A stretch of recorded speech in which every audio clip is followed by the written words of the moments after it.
I kinda like it when wrestling goes bad. You can't expect it to be good all of the time, so at least when it does fall off a cliff, we can have a good laugh. Apart from when some promotions go too far, but they can never help themselves. Part of our retro journey too, we are gonna go back to the year 2000 here, which is one of the most successful 12 months ever for WWE, and that does prove all of this. Taste is right down to you, and you alone. However, I am Simon Miller. Let's go. Number 10, Chris Jericho and China are the co-champions. So we get to the asterisks right away because personally I thought this was super fun in the goofiest way possible. It was also a smart way to get China into the men's division, and never forget she did change the game. So even if some of this did go wonky, well, the overall idea was solid. Kinda. This is a voted on list though, so I shall concede, and yeah, it was these two becoming the Intercontinental Champion at the same time, which on paper is absurd. You can't argue that. I mean, imagine it in any other sport. You can't, because it actually makes no sense. It was proper Vince McMahon booking though, because on the 30th of December 1999 SmackDown, they both pinned each other, so come the next Raw, they both got the belts. And why didn't the powers that be just get them to have a rematch? Good point, I don't know. They were now frenemies too, with the added stipulation that if one lost, they both lost, therefore through gritted teeth they had to help each other. I mean,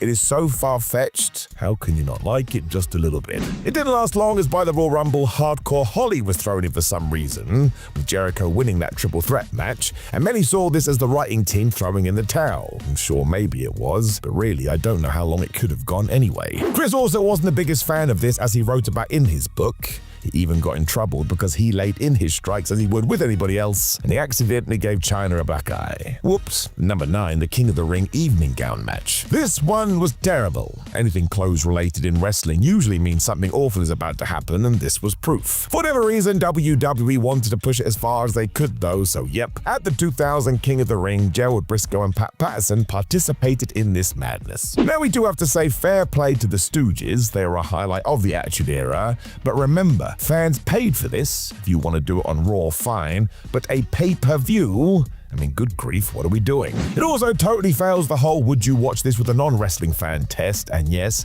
it's not meant to be taken seriously, but it's just so bad. Even me, the protector of goofy wrestling for life, gets secondhand embarrassment watching it, and some of the gags made as well, good grief, they do not care. The show is mostly remembered for Kurt Angle's momentous win and that mad six-man for the WWF title, and while any good card should have variety, this was not it.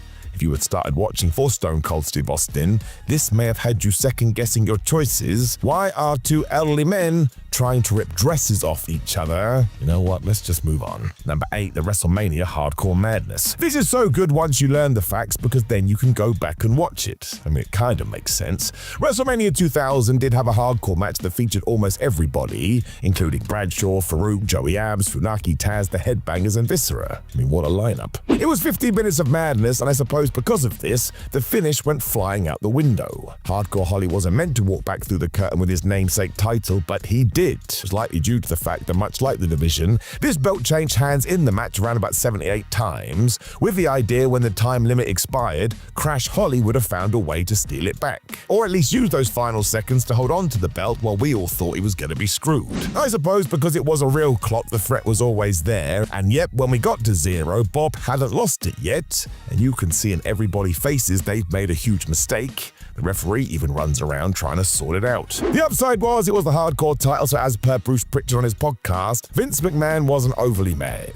It is a mess though, although there is an element of fun to it, it's just really, really nuts. Number 7, Chester McCheeserton. One day Vince McMahon woke up and decided Steve Blackman needed to show more personality. And of course he had a template for that. Put Steve in a tag team with somebody who was super over the top, and the rest will just figure itself out. He did this all the time. Goldust and Booker T are a great example of it, and in terms of Blackman, we did it with Al Snow. Now the skits they were in were suitably stupid, so you couldn't really call them bad, but the name was Head Cheese. I don't know how we got there, but they had a mascot too, Chester McCheeserton. Remember when Steve Austin talked about the names he got sent for the Stone Cold character? It feels like this struck again. Their new buddy debuted at WrestleMania 2000 when Head Cheese faced Tested Albert, and it was not great. The main reason being that Chester was obsessed with Trish Stratus. What the hell are we doing? We never saw him again after this too, and if the powers that be in 2000 knew it was bad, sheesh, that's awful because so much terrible stuff got the green light. I mean, there's a reason you don't hear about it a lot today. Also, he was called Chester McCheeserton. Well, that is actually lame. Number 6, Kane unmasks for some reason. When Kane ripped his mask off in 2003, I think there was an air of confusion. Not only did he seemingly have coal rubbed on his face because fire, but he had a very strange haircut. I mean, what happened to the burns and scars that we've been told for years were the reason for the mask? Well, don't worry about it. WWE was going to go with psychology issues. Okay, the reason we talk about it for the year 2000 is because it was during this time period where Kane actually did the same. At SummerSlam, after he and brother The Undertaker had whipped each other's ass, the dead man pulled that thing right off his skull. Kane even ran away terrified that anybody would see he was just wearing dark makeup, I suppose, and then we never talked about this again. I mean, it sort of felt like it should have been some story point. And where did he get a replacement from too? WWE shop? Or does he just have an assortment of them bought by Paul Bearer? Afterwards, it was said that Taker did this by accident, but go and watch it. The Phenom looks pretty happy about this to me. I think it was just one of those angles we did at a show so we could have a finish, but we didn't want fans to overthink this, so we just never talked about it again. Imagine that in any other TV show. Remember that plot point we just gave you? Well done, thanks. It's dead. Number 5, Triple H returns and he's alive. You likely all remember this, or at least have seen the clip. On a SmackDown in November 2000, Steve Austin trapped Triple H in his limo and dropped the car from the top of a crane. The fall was huge, and no way could any human survive this. I will go as far to say it was literally impossible. Stephanie McMahon on the following Raw even broke down saying her husband was in dire straits when he returned to TV a few days later and he didn't even have a scratch on him. Like, we didn't even give him a plaster. Even during the madness that was the Attitude Era, this was preposterous. It got even more confusing because the reason Austin was so angry at the game was because he ran him over in a vehicle at the Survivor Series. That took the Rattlesnake out for months, and yet here Triple H was Wolverine, so back to front. I can't even imagine what you thought if you only just started watching wrestling. How were you meant to react to anything if they could all just move on at a moment's notice? Can sum up in 2 words, really silly.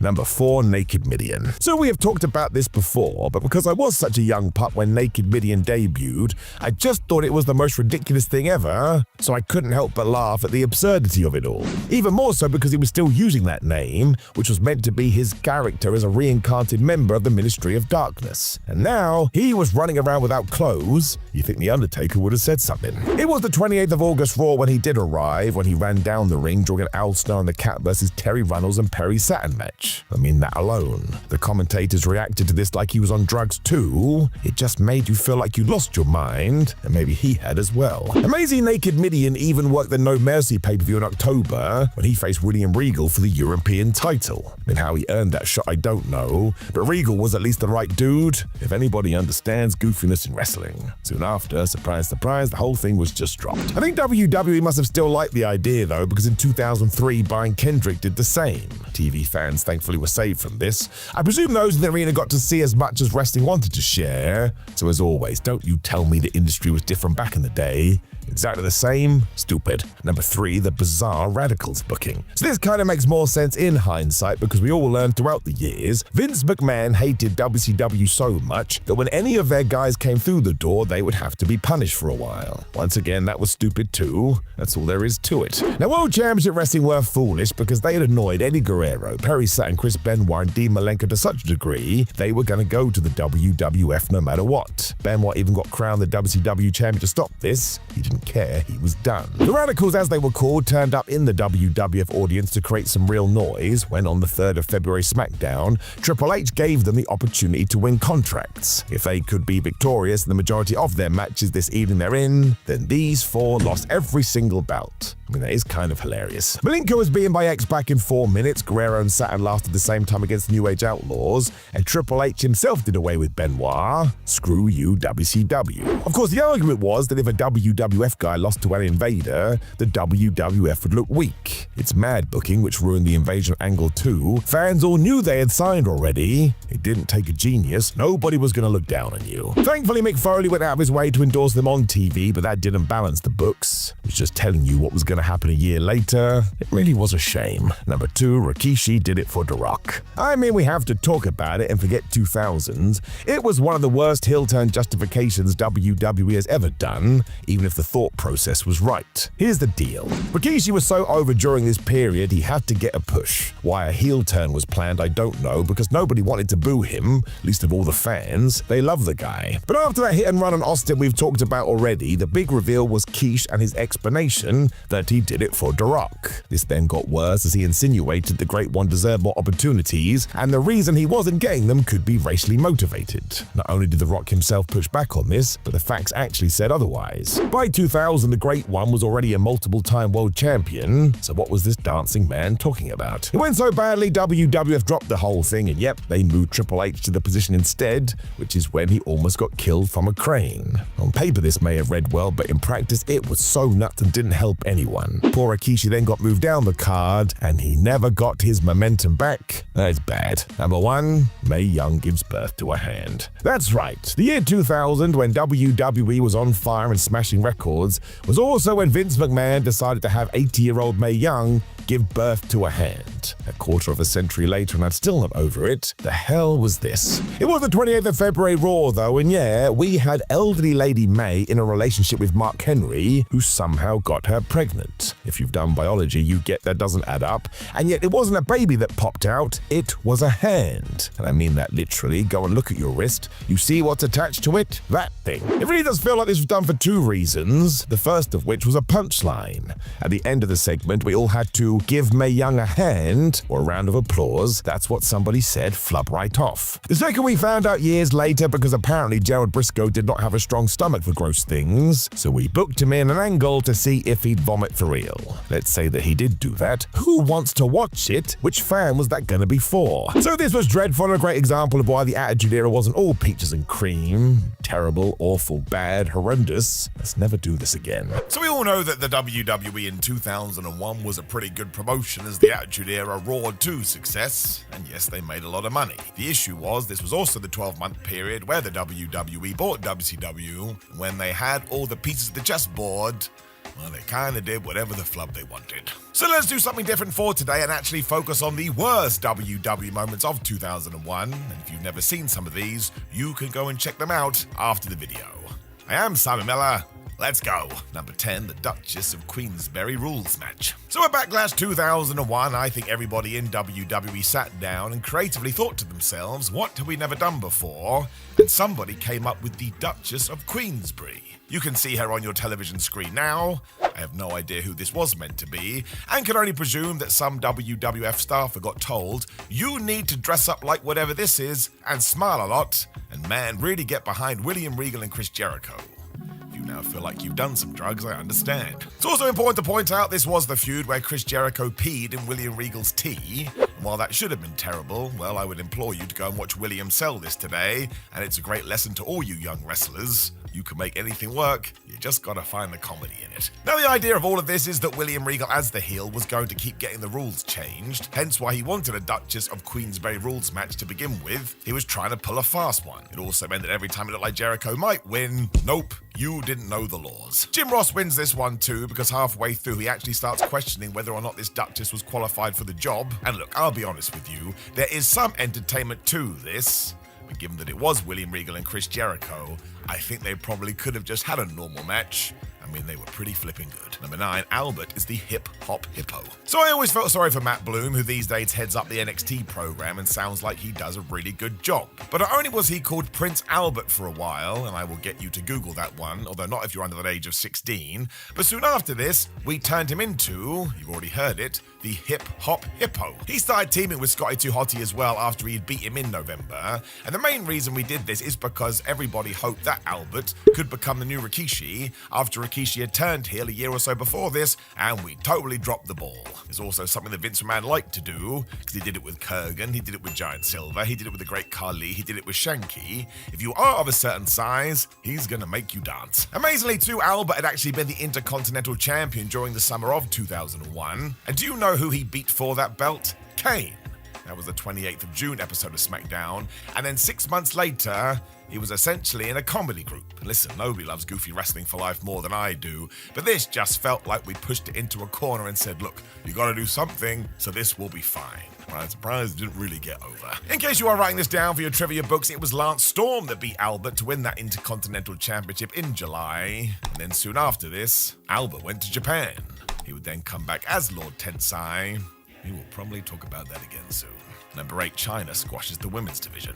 Now, there was nothing wrong with this, because as the WWE billed her as, she was the 9th wonder of the world, and China opened many a door that women and other wrestlers are still walking through today. She was one of a kind and a badass. The issue is that she saw her direction of travel way differently to WWE, so when she sat down with Jim Ross and Vince McMahon to decide what her next creative steps would be, she wanted to stay in the men's division, whereas they wanted her back in the women's division. JR has talked about this a lot on his Grilling JR podcast, where he has admitted that the real-life Joni Lawler did become hard to deal with behind the scenes, but even then you think they could have come to a compromise. I suppose they must have said something, because China did go back to the women's division, where she just squashed everyone. And I'm sure you've seen WrestleMania 17, where she just walks over Ivory, and the whole thing lasts about 2 minutes. And there's nothing wrong with that if the end story is all of a sudden a bigger person comes in to beat China, but that clearly wasn't the plan, so after a while, we had no more bodies left, and believe you me, in 2001, the last thing you wanted to do was leave the women's division in a state of peril. It would be another 10 plus years before WWE finally realized, oh yeah, the women can work like men. It meant that after Judgment Day, she was gone from the company, and she never returned. And that really is a sad moment all around. If anyone deserved a round 2, it was China, and very sadly passed away way too soon in 2016. I really do feel like this happened today. They could have got on the same page. Alas, it kind of all went bad. Number 7, judging Buff Bagwell on one match. So this story has been told to death, and to be honest, I can understand if you do end up on either side. But after the WWF had bought WCW, the initial plan was to turn Monday Night Raw into Monday Nitro. SmackDown could then be the WWF show, and eventually we would get the invasion angle after we had built WCW back up. If you weren't watching in February of 2001, I can tell you, World Championship Wrestling was an absolute joke, and some of the storylines were nuts. As we are about to talk about Buff Bagwell, he once fought Canyon in a Judy Bagwell on a forklift match. It's exactly what you think it is. This brings us to the 2nd of July 2001 Raw, when WWE decided to test this out, so they did theme up the main event as a WCW match, and they sent out Booker T and Buff Bagwell. Now, given that Vince McMahon had told his audience that WCW was the devil, surprise, surprise, as soon as his fans saw this, they booed and booed and booed. I don't know whether it got to Bagwell more than Booker T, but he did not have a good performance, and McMahon was so flabbergasted by this, he essentially cancelled everything they were gonna do, and we hit reset, we had to start again. Now, there were other issues to this, including some sort of ice bottle water incident with Shane Helms, but ultimately JR felt disrespected by Buff Bagwell, who wouldn't attend things he was meant to attend, and where did the excuses come from? His mother, who I presume by this point was no longer in the forklift. Now, people have disputed this, so we do have to take it with a pinch of salt, but the going story is that after this match, Buff Bagwell got a little bit too big for his boots, so WWE released him. It does kind of feel crazy, though, that we would react this badly to one match that went a little bit awry. And actually, if you do go back and watch it today, it ain't that bad.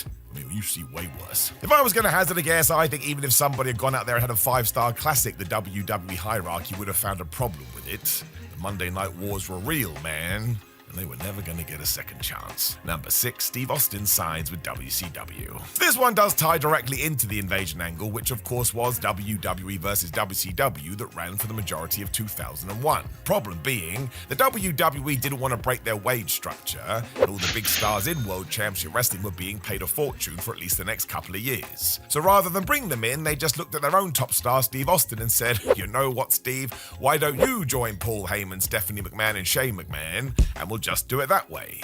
Well, I'll tell you why. 1, nobody wanted to see this, and 2, if WWE was ever going to go to war with another promotion, the Rattlesnake had to be heading the charge. I mean, the whole Attitude Era was based on his success. We even did a double turn here because at one point he did rejoin Team WWF before screwing them over at the next pay-per-view. By that point, fans just felt a little bit disappointed. I mean, they wanted to see Goldberg, they wanted to see the NWO, they wanted to see Ric Flair. The irony being that months after the invasion angle was done, every single one of these human beings would walk through the door.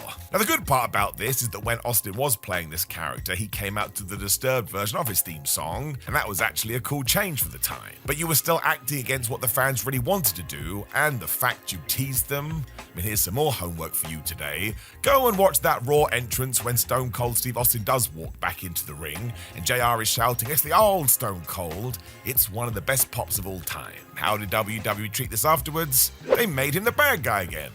This was a mistake. Number 5, Stephanie McMahon is the ECW boss. Now, on one hand, this does make sense, because Stephanie McMahon was already figured into all the McMahon shenanigans that was happening on television, so if there was going to be some kind of infighting, she was going to be on the bad team. We obviously gave WCW to Shane McMahon in that infamous Monday Nitro angle, but when it was revealed that Stephanie McMahon would be the ECW boss, and not Paul Heyman, who was right there, well, you can imagine how hardcore fans reacted to this. They didn't like it at all. Though I suppose you could say she was a heel, so you are likely not meant to like it. I think the main reason people got upset about this, though, is because once again it didn't feel like WWF versus WCW. As soon as you had Vince McMahon, Shane McMahon, and Stephanie McMahon, it just felt like more McMahon infighting, and believe you me, by 2001, they had been doing it for years.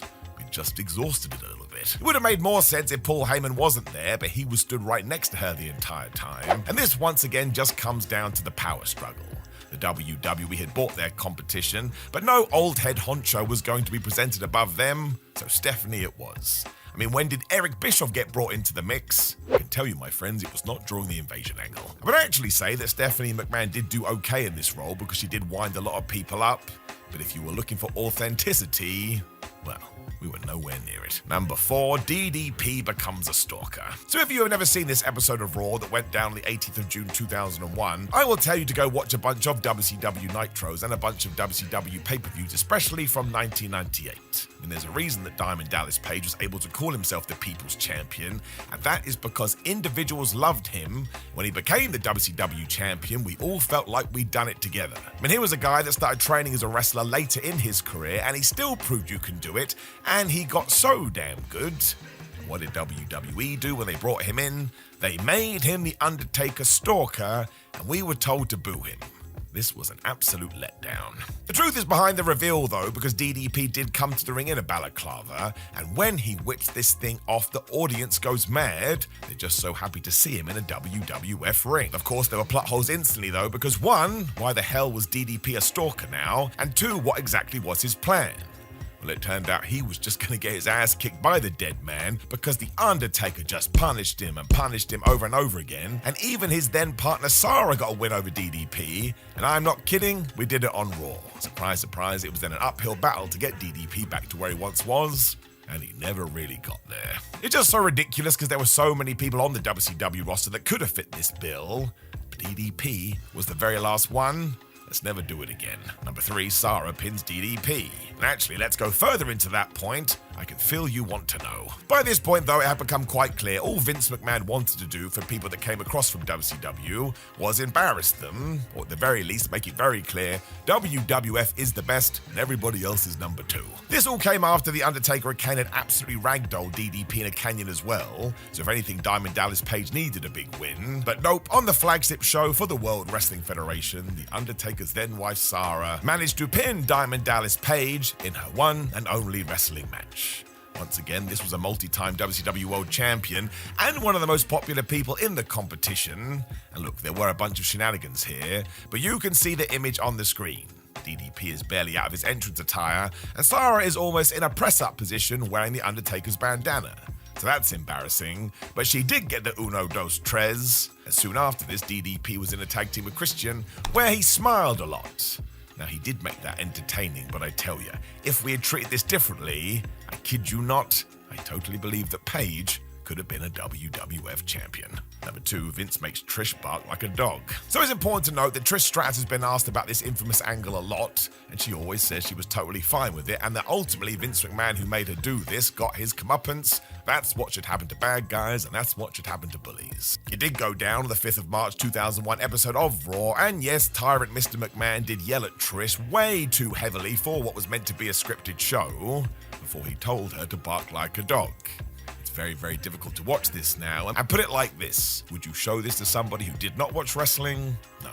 No, you would not. I'm sure this was planned as well, but Stratus almost sells this too well as she bursts out into tears. And in terms of getting her sympathy, yeah, it worked, but it just didn't feel right for wrestling. When sports entertainment is meant to be a distraction to make you forget about the real world problems, this one kind of heightened it and reminded you that the world sucks. Now, once again, when the Mr. McMahon documentary came out on Netflix, Trish was once again the first person to defend this. But when you remember what else has come out in recent years, well, it just doesn't feel kosher to me. Also, the Attitude Era and 2001 would have been just as successful without all this. It's not like Vince McMahon was a good guy before he pulled off this act. Everybody thought he was an asshole anyway. You wouldn't want to go back to it now. It's just really off. Number 1, comparing 9/11 to the steroid trials. The WWF earned a lot of praise for putting on the first public gathering and entertainment event in the wake of the 9/11 terror attacks in New York. It was a special patriotic episode of SmackDown that took place a mere 2 days after the horror, and it included a number of pre-recorded promos from members of the roster, and you could feel the emotion. And you could feel how proud they were to be from the United States. Out of all of these, it was Stephanie McMahon's that stood out, because her speech on this show was something else. Immediately, Stephanie pretty much compared the tragedy to the federal government agents coming for her father in light of the steroid allegations back in the 1990s. Nobody was quite sure why she did head in this direction, and look, Stephanie clearly had good intentions, but it just wasn't the right thing to say on this particular evening. If nothing else, people had died in those terror attacks, and the whole world was trying to come to terms with this, so to all of a sudden compare it to something that happened years ago, and wasn't really to do with life and death, well, it just had a lot of people scratching their heads. Now, let's not pretend that the McMahon family didn't go through a lot of stress here, because of course they did. But just to double down on it, nobody died. I suppose the reason it got voted on our list is also because the Wrestling Observer newsletter in 2001 voted it as the most disgusting promotional tactic, but I will leave that one down to you. But it did leave a sour taste in people's mouths, because ultimately, when you are talking about 9/11, it's the victims that must come first and foremost. Even to this day, it's probably the most shocking thing I've ever witnessed in my lifetime. 2002 was a weird year for WWE. The Attitude Era felt like it was done, so the company started to search for what the next wave of success was going to be. Ruthless Aggression was coming, but that was a bit forced too. It was an interesting time. Let's not pretend there weren't some highlights, because there most definitely were, but we also saw some cracks in the armor, and that is what we are going to talk about today. Try and figure out what the flub was going on. So I am Simon Miller, this is WWE in 2002, and when things went weird. Number 10, that tag match, which amazingly still gets talked about today. I saw a Reddit thread on it recently. It's one of those deep cuts that every now and then finds a new wave of views. Before we begin, let's make sure we underline how important Trish Stratus was to women's wrestling in WWE. The fact she was able to do what she did in the early 2000s was ridiculous. The obstacles were stacked against her. On the 8th of July Raw, however, she teamed with Bradshaw to take on Jackie Gader and Chris Nowinski. Let's just try and keep this as simple as possible. It was not good. You do have to feel for Gader, who took the majority of the blame, but what the flub did WWE expect? She was rushed into the ring like so many people were during this period, so of course it went bad. It's a television match on Raw. Millions of people were watching. Why do we have training? Trish was clearly annoyed. I mean, just look at her face, and sure, every move she tried just totally fell apart, and again, Stratus was trying to show people what women's wrestling could be. This was the total opposite. We don't need to take shots, because Jackie will have known this too, but yes, if you watch this today, you will be surprised. It just doesn't work, as Bradshaw and Nowinski sort of look on in horror. It also gets called one of the worst matches in Raw history. And listen, it's probably fair, but let's not pretend there aren't extenuating circumstances here. Jackie Gader needed to be given time to understand how it all works. Not thrown in the ring because you're desperate for new stars. Still, yeah, not good. Number 9, the end of Hulk Hogan in WWE. The early part of 2002 in WWE is all about Hulk Hogan. The NWO arrived at No Way Out in February, and instantly most of the audience decided they were just gonna get behind Hulk. didn't care about WCW, they just remembered what he had done in the 80s and likely for their childhood. The highlight, of course, was his WrestleMania 18 match with The Rock, which is often cited as the best WWE bout ever. And really, if you hit that level, who even cares about the rest of the year? Most people would take that record. However, after the sheer loving for Hulkamania, Hogan went full Hogan and ensured he became the WWE champion. This felt rushed as Triple H had just won the gold, but I suppose as we've talked about, WWE needed a kick up the rear, why not give it a go? For some reason, The Undertaker was then drafted in as the heel for his next feud, and yes, this was the time where motorbikes stalled and Hulk was dragged on the floor as Taker rode off into the sunset. A lot of it was preposterous. It didn't get any better at Judgment Day either, as these two just were not on the same page. You'll likely have seen the chokeslam online at some point. I am 99% sure Hogan doesn't even leave the ground. It's essentially a big shove. The major criticism was, this was not good, it sort of felt like a WCW main event. Believe you me, that was not going to sit well with the dead man. He prided himself on his work. This wasn't it, even if it did end with a title change. You can see it for yourself now, of course, and make up your own mind. And maybe for nostalgia it works, but at the time, people were mad. This is not what they'd come to expect from the main event of WWE. Number 8, Triple H is handed the new world title. Now, did WWE do this to get heat, to use the proper term? Yes, it did. The issue is it was the wrong kind. Fans felt like the company had just taken weeks of story and flushed it down the toilet. It was the 2nd of September 2002 Raw, and yep, Eric Bischoff walked to the ring and said, as the new general manager of Raw, we need a world champion given the brand split had sent Brock Lesnar to SmackDown. He then revealed the old WCW title, which was cool, when Triple H walked to the ring, and Eric just gave it to him. It was really silly. Even if we had done a tournament with Triple H winning, at least it would have made the title feel competitive, but just to hand it over felt like it was the game's birthday. It was lazy and not realizing that we'd ignored potential. For whatever reason, WWE was just so against long-term storytelling during this period. The irony being, it was eventually Hunter who told Vince McMahon to slow down his Batista feud and do the payoff at Mania. He was right. That logic should have been pasted over the whole show. Unforgiven was around the corner as well, and do you know what happened there? The first ever Elimination Chamber match. Why the flub didn't we wait? Think how intense that stipulation would have felt then. Do you want to become the dude? Get through our new version of hell. So this really was basically a sign of things to come. Do things now as we don't trust the audience's attention span. Surprisingly, that wasn't going to help. Be a huge reason ratings continued to drop. Number 7, WWE ditched the IC title. As was this. Fans love Legacy, and they most definitely love the Intercontinental title. Many people saw it as the workhorse belt that had helped Bret Hart, Steve Austin, and The Rock take the next step to superstardom, and then at No Mercy 2002, it was given away. Ties into what we've said, do stuff in order to get an instant reaction. What was most bizarre here is that it was knee-deep in the Kane-Triple H feud, which was terrible due to Katie Vick when, bam, it got announced that they'd fight at the pay-per-view, and the winner would not only be the world champion, but the IC belt would be incorporated into that prize, or it was dead. Most of the viewership were WWE fans. They didn't want to lose this gold. That was part of their childhood. Just felt like Vince McMahon wasn't in touch at all. It's not like Triple H addressed this either, because he was involved with more important things when, surprise, surprise, WWE just brought it back in May 2003. So even they knew this was an error. It was not good. It was not smart. Number 6, Tommy Dreamer drinks The Undertaker's tobacco. So let's do a random one that often gets lost. It was the 27th of May 2002 Raw, and for whatever reason, Tommy Dreamer was doing a gimmick where he did disgusting things. I would guess it's because Vince McMahon saw his highlight reel from ECW and totally mistook it for what it was. On this night, he confronted Biker Taker, and I suppose the dead man knew that Tommy had been doing this. Why don't we see how far he will go? So he told him to drink his cup of tobacco, which of course was also filled with his spit. To give you an idea of where we were at, Dreamer had also brushed his teeth with a dog toothbrush and drank toilet water. What the flub are we doing? So of course he did the deed here, and it was horrible. There was no payoff either. This wasn't a feud. Tommy just drank the stuff, the fans went ugh, and onwards we went. This actually makes more sense to do today thanks to social media. At least you get some shock clicks. If it was in WCW, it likely would have led to a tobacco spit on a pole match, although arguably that's better, because at least there'd then be an end to this.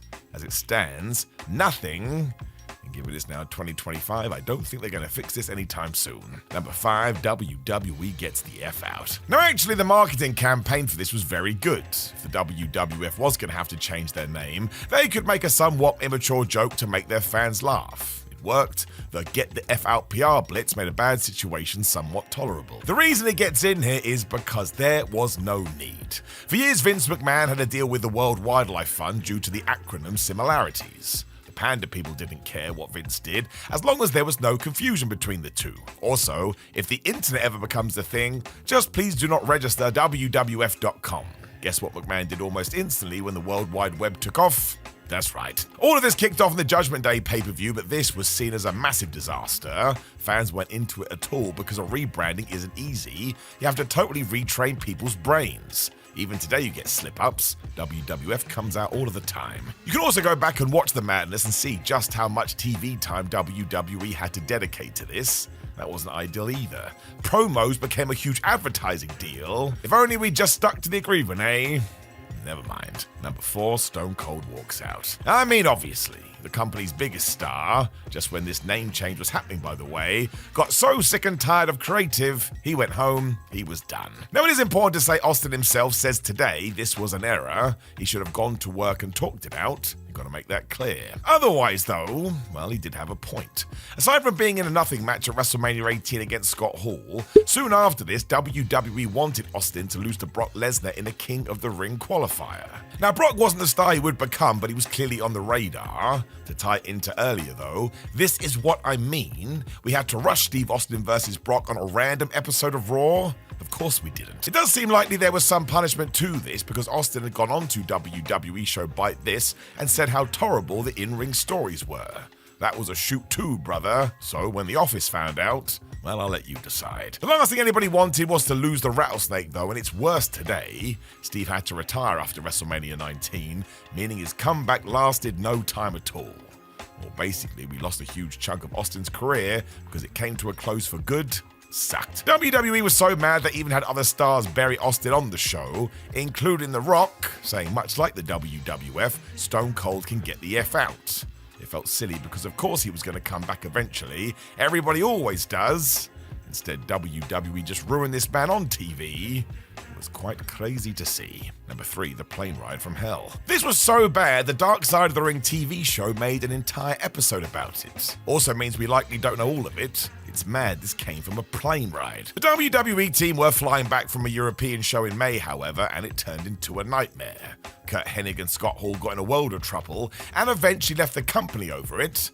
Jim Ross seems close to breaking point when he discusses it. He was the head of talent relations. You really do have to feel sorry for the poor airline staff, with many seeking damages afterwards. And in terms of Kurt, he basically had a fight with Brock Lesnar on the plane. People said they almost crashed into the emergency door as well. I mean, can you imagine? Then there was Ric Flair, who apparently walked around naked. I mean, why wouldn't you do that? Well, I have about 32 million reasons. Now, none of this happened on screen, but it did affect things on television. People lost their jobs and some stories were changed because of it. Of course, the entire fan base didn't know about this, so you would just scratch your head watching Raw. It was totally infantile and would never happen today. And even at the first sign of trouble, it would be shot down. Thank goodness for that. This was bad. Number 2, HLA. So a few times we have mentioned that post-Attitude Era, Vince McMahon didn't know what he wanted to do. He definitely needed the numbers and business he once had, so his decision was, let's push the envelope further. That's what we need. More crazy storylines that question what we're doing. Welcome HLA. If you do not know, that does indeed stand for Hot Lesbian Action, and I guess we could stop there. Self-explanatory. In September 2002, though, WWE would literally wheel up 2 women and tell them to kiss. That was that. Did we really need this on wrestling TV? I mean, I understand that horny teenage boys are a thing, but they had options. WWE doesn't need to be the destination for everything. It was also just so embarrassing, and it soon trickled down into other stipulations. Eric Bischoff, who for some reason was all for this, told Stephanie Mann on Raw she would engage in some HLA if 3-minute warning beat Billy and Chuck. So what, we were going to force her to kiss somebody else? Well, turned out this did happen, and Stephanie made out with Rikishi dressed in drag. so they actually made it worse. It also meant that Steph thought she was going to lose, otherwise this wouldn't have been ready to go. And of course, eventually Rikishi revealed himself and booted Eric Bischoff right in the face. There was public backlash to the entire idea because it was so bad, just offensive really. WWE could not have presented this any worse. Surprise, surprise, didn't work either. It's almost like fans just wanted to watch wrestling. What a concept. Number 1. Katie Vick. Well, you must have known as soon as you saw the title. How could you not include this? It may be the worst storyline in WWE history. In short, Vince McMahon felt like the one narrative they hadn't done was necrophilia, so yep, we did that. My biggest concern is always, who was this for? Who was waiting to see Triple H pretend to hump a corpse before tuning back in? And if these humans do exist, why on earth would you want them back in the mix? Do the opposite, make sure they never return. It's only fair to say the game wanted none of it either, but yes, as he feuded with Kane, he told a story of the Big Red Machine driving home from a party drunk, crashing his car, killing his girlfriend, and then doing all of that other stuff. Do you want to know what happened to the ratings during this too? They plummeted. The word has always been when they shot the scene in the funeral parlor too, there was a legit funeral happening next door. They even asked WWE to keep the noise down. So don't worry about 2002. This is all time and don't even watch it for intrigue. Even though it was 25 years ago, you may still question why you watch this garbage. It's the worst of the worst, and it kind of ruined Kane. What a stupid idea. By 2003, it was clear the end of WCW wasn't good for wrestling. The WWE had realized they could take their foot off the gas, and the end result was a drop in quality. Wasn't a big surprise, everybody does need a break, but as WWE were the only game in town, they assumed they would keep their audience regardless. Wasn't true, but it would take a little while before they picked up on that. Now, of course, that doesn't mean that WWE was all bad in 2003, but man, there were some doozies. So I am Simon Miller, I have no hair, and let's look at what came out bottom of the heap. Number 7, WWE says they're boring. That's right, in 2003, everybody knew what wrestling was predetermined entertainment. Therefore, anything we saw on screen came from Vince McMahon and the creative team. This was their choice. Then in June 2003, when Lance Storm was having a match, then General Manager Steve Austin walked out and said, "Lance Storm, you are boring." That's right, he basically stopped the fight too. So let us get into that, because it's absurd. It could have worked if you picked a comedy character that was going to lean into all of that, but Storm was already the opposite of boring. He was serious, sure, which was part of his catchphrase, but my gosh, he was such a good in-ring performer, and if you wanted to believe in what you were seeing, you went and watched Lance Storm. Given he was from Canada, he almost felt like a new age Bret Hart. That's how much Storm could get you to buy in. There was no fluff. And sure, I think he'd be the first to say his promos weren't of Dusty Rhodes levels, but who cares? Wrestling is great because you get all sorts. Go and watch Lance at ECW. It's perfect. The most legit Mother Hubbard. But yes, as Vince McMahon didn't get this, he sent the biggest star of all time out there to just suck it all away. There was no way the Rattlesnake agreed with this either, because he must have watched Storm's work. And of course, the follow-up was a ha-ha-he-he team with Goldust. Nothing wrong with that either, but there are just better paths to take to get there. I mean, push somebody's strengths and all of that. It just felt like Vince thought this would be funny, and that he enjoyed embarrassing people on live TV. It was really dumb. This is why you do need competition. Always give talent the choice. Number 9, the Redneck Triathlon. I mean, the title of this one alone, how do you even get to say those words in a sentence for a wrestling show? It does start with Eric Bischoff and Steve Austin being the co-general managers of Raw, because won't that be funny? They had some real life heat after Bischoff fired Steve from WCW. We can lean on that. It was for most of 2003, and come June, Austin was so mad, he told Eric it was time for the Redneck Triathlon. Such challenges included were burping, a pie eating contest, and a sing-along. I'm not joking, this was on pay-per-view too. WWE wanted you to spend money on this stuff. There's Bad Blood 2003, where we also got Ric Flair versus Shawn Michaels. It's bizarre. Halfway through the Austin Bischoff stuff as well, Mae Young came out to give Eric a Bronco Buster too, so I suppose that was a twist. There was another one as well. The karaoke was switched to a pig pen contest, so Austin threw Bischoff into some poop. Great. Methinks that somebody may not have been totally over World Championship Wrestling. I'm sure Austin was still getting used to the fact he couldn't wrestle anymore, but WWE was not using him right at all. The Rattlesnake was fine with doing comedy, but this was not good. And again, it was on pay-per-view, $50 to throw Bischoff into some, Well, you know the word. It rhymes with bit. Number 8, Al Wilson dies from sex. I mean, I don't know how else to say it. WWE brought in Al Wilson, who was Tori's dad, and then killed him off. This was her real-life father as well. They didn't even get an actor. This did start in the latter part of 2002, but 2003 was way worse. Dawn Marie, who was obsessed with Tori for some reason, decided that she would attack her personally by wooing Al and then marrying him too. That's right, we got hitched on live TV, even though the age difference must have been close to 35 years. Don't worry though, we also made sure to make plenty of erectile dysfunction jokes the whole time. I mean, you do have to tick every box. I suppose that tied in, as desperate to please his wife, Al tried everything before he had a heart attack. And yes, he died while having sexual intercourse. Now, I bet at one point somebody suggested to put Viagra on a poll because WCW had done that in 2000, but thankfully we didn't, although we did have a backstage segment where everybody was grieving. I suppose that's only fair as well. A pensioner had died because he wanted to please his wife. It was just a garbage storyline though, and somehow just got worse and worse because yes, soon after the fact, it basically turned into a lesbian angle too.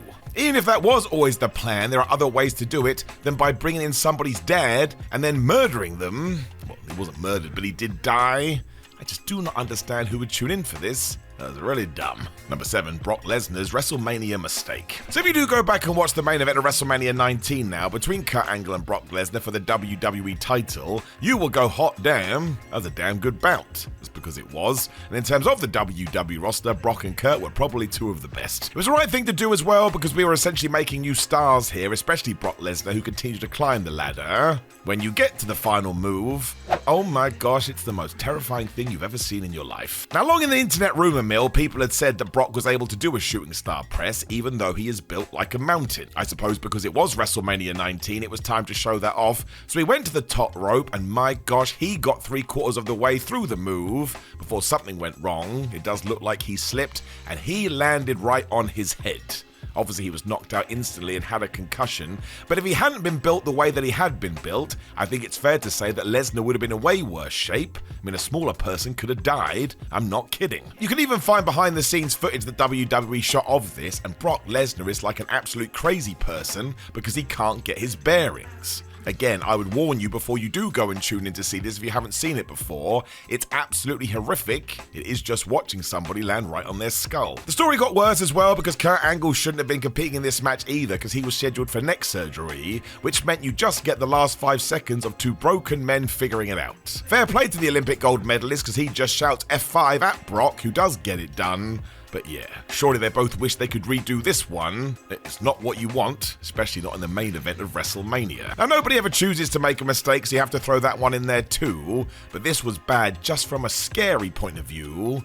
Reminds you how dangerous wrestling can be. And that's why they all deserve our respect. They genuinely do put their lives on the line every single time. Number 6, Hulk Hogan becomes Mr. America. So it is back to WrestleMania 19 here, which yes, had Vince McMahon versus Hulk Hogan. And given the history of those two individuals, it was pitched as a pretty damn big match. I mean, you could call it decades in the making for obvious reasons. And actually, you won't be disappointed if you do go watch this fun brawl in Seattle. I think both guys knew what they were and weren't capable of. They just go out there and have some fun. What made no sense, however, is that after the fact, these two decided to keep the program going. It meant that Vince's on-screen character reacted to losing by firing Hogan, and then yes, on the 1st of May 2003 SmackDown, we had a brand new character debut on Piper's Pit, Mr. America. This wasn't random either. WWE had spent weeks of vignettes teasing his arrival. Now obviously you can see the image on the screen right now, but I need to make this clear. Nothing was done to hide the person's identity. It was literally Hulk Hogan in a mask.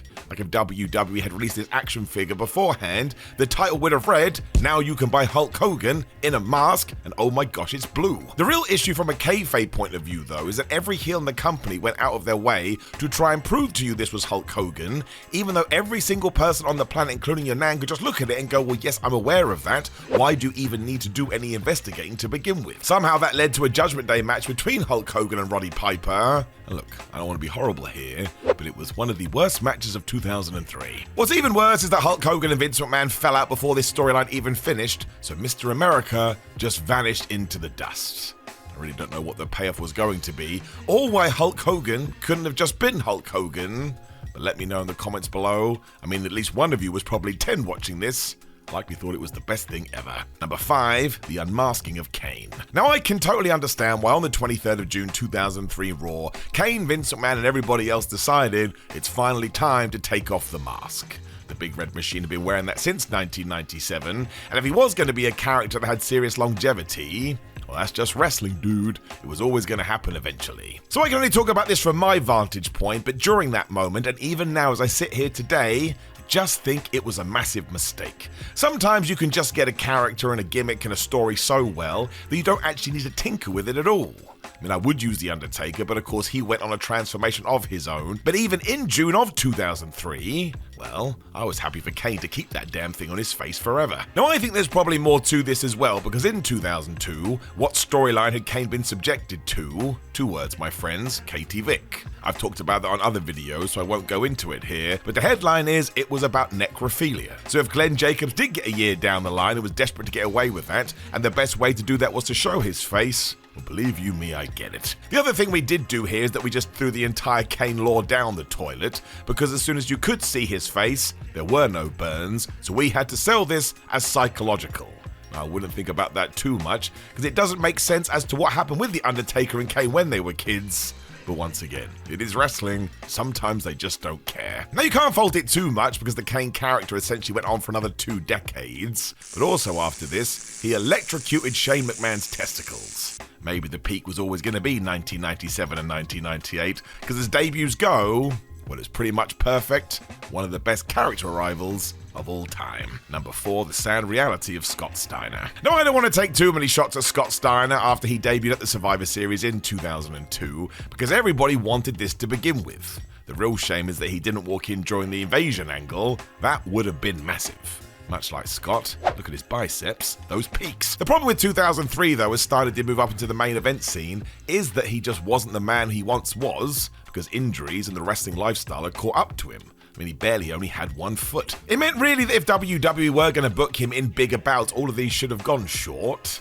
When we got to the Triple H feud, and yeah, they just went on and on and on. And even if some of the elements were pretty decent, after a while you kind of just tuned out because, again, Scott wasn't able to keep the same pace he used to be able to. Now, at this juncture, I am going to tell you to watch his main event run in WCW because you will see a totally different performer, but that's why this one was so damn disappointing. He was struggling with drop foot, so could only move at half the speed that he used to do, and think how tough that must be. Nothing else is going to affect your mental game. It just meant the 2 matches he had with Triple H at Royal Rumble and No Way Out are not worth your viewing, and that's a real shame because in a different year, they probably would have been absolute bangers. I know that most people were excited to see Scott Steiner back in the WWE as well, especially as Big Papa Pump, but we probably should have pulled the trigger early with this. And my gosh, you can say that about a lot of people. We waited too long. Number 3, Vince McMahon versus Stephanie McMahon. Now, the best way to sum this up is twofold. 1, WWE would never do this today, and 2, I dare you to show this to somebody that doesn't watch wrestling. You won't do it because you'll be embarrassed and you'll cry into your cornflakes. Given that we had done every single other McMahon scenario, though, I suppose this was always going to happen with the family. And at No Mercy 2003, Vince McMahon went into an I Quit match against his own daughter Stephanie. A pre-match stipulation also called for the loser to immediately vacate their position as an authority figure, but actually Stephanie technically didn't quit.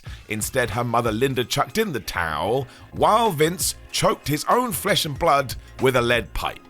You can now see this image on the screen now, how much Vince McMahon seems to be enjoying it. If you feel uncomfortable, don't worry, because I do too. Now, the truth was the McMahon family melodrama had peaked years before this, likely around WrestleMania 17. That is one of the issues that people had with WWE in 2003. Why do we keep going back to it? We'd also run out of ideas, which is why we did move to the shocking and repulsive. Believe you me, if you watch all of this and some of the promos, you are going to sit there with a slack jaw. We also do have to throw in as well, because Stephanie McMahon talked about this in a documentary. It was also this period where we had one abandoned creative pitch, which was for Stephanie McMahon to have a baby. And who would the father be? That's right, it would be Vince. And surprise, surprise, Steph said, "No, Dad, we're never doing that, because that's totally flubbed up." Instead, she got whammed in the head with a lead pipe. I guess that's just WWE. Number 2, Booker T versus Triple H. So we have talked about this time and time again, but it's important to keep the flame alive, although we have to say this, Booker T has always come out and said he was totally cool with it, and his opinion probably should matter the most. I mean, he was one of the guys in it. For a fan like me, though, back in 2003, especially moving into WrestleMania 19, I was desperate to see Booker walk away with the World Heavyweight Championship, just because I think this is what sports entertainment should be. Triple H and Ric Flair had been awful to this man, so you get to the big show, and the babyface proves you can't be a bully, it doesn't work out. Now, the reason this one is more than bad booking and still gets brought up today is because WWE really leaned into the race angle.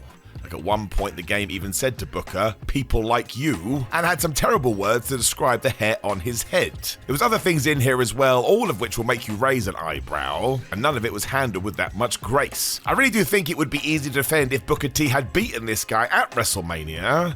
We've already talked about that, he didn't, and just to add fuel to the fire, I'm sure you've heard of this one, after Triple H hits the pedigree, he takes around about 45 seconds before he pins Booker T. I mean, it really didn't make any sense at all. If nothing else, there was zero need to inject race into this story anyway, because Booker T absolutely could have been the guy coming from WCW that finally wanted his shot at the top of WWE. He worked great with Triple H as well, because these two could go, but to throw all the other stuff into the mix, well, it was a mistake, it was offensive, and it just did not work out at all. Number one, Eric Bischoff and Linda McMahon. So before we do get into it, you need to think about it for just 1 second. Vince McMahon, who once again was writing the scripts, told old enemy Eric Bischoff it was time for him to get intimate with both his wife and daughter on camera in several ill-advised and really quite unfortunate pre-taped skits. Eric Bischoff also talked about this on his 83 Weeks podcast and said when Vince described his kiss with Linda, he wanted it to look very forceful. Did your stomach just turn? Because mine most definitely did. Now, the idea was that McMahon wanted fans to be so irate that when we did get to SummerSlam, they were desperate for Shane McMahon to beat up Eric Bischoff. But once again, there's better ways to do this. It was the August 18, 2003 Raw when Linda was shown speaking remotely on camera to Jim Ross, and yes, she was at home. The doorbell then rings, and who happens to be there? It's Eric Bischoff, who somehow had her address. We have to throw in that Linda was recovering after being hit with a tombstone by Kane. When, I can't think of other ways to put it, Eric sort of forced himself on her while saying things like, "You are a big-breasted beauty." I feel sick again. The funny part to all of it is that Shane saw this happening on the big screen, so got in a car to drive to save his mother.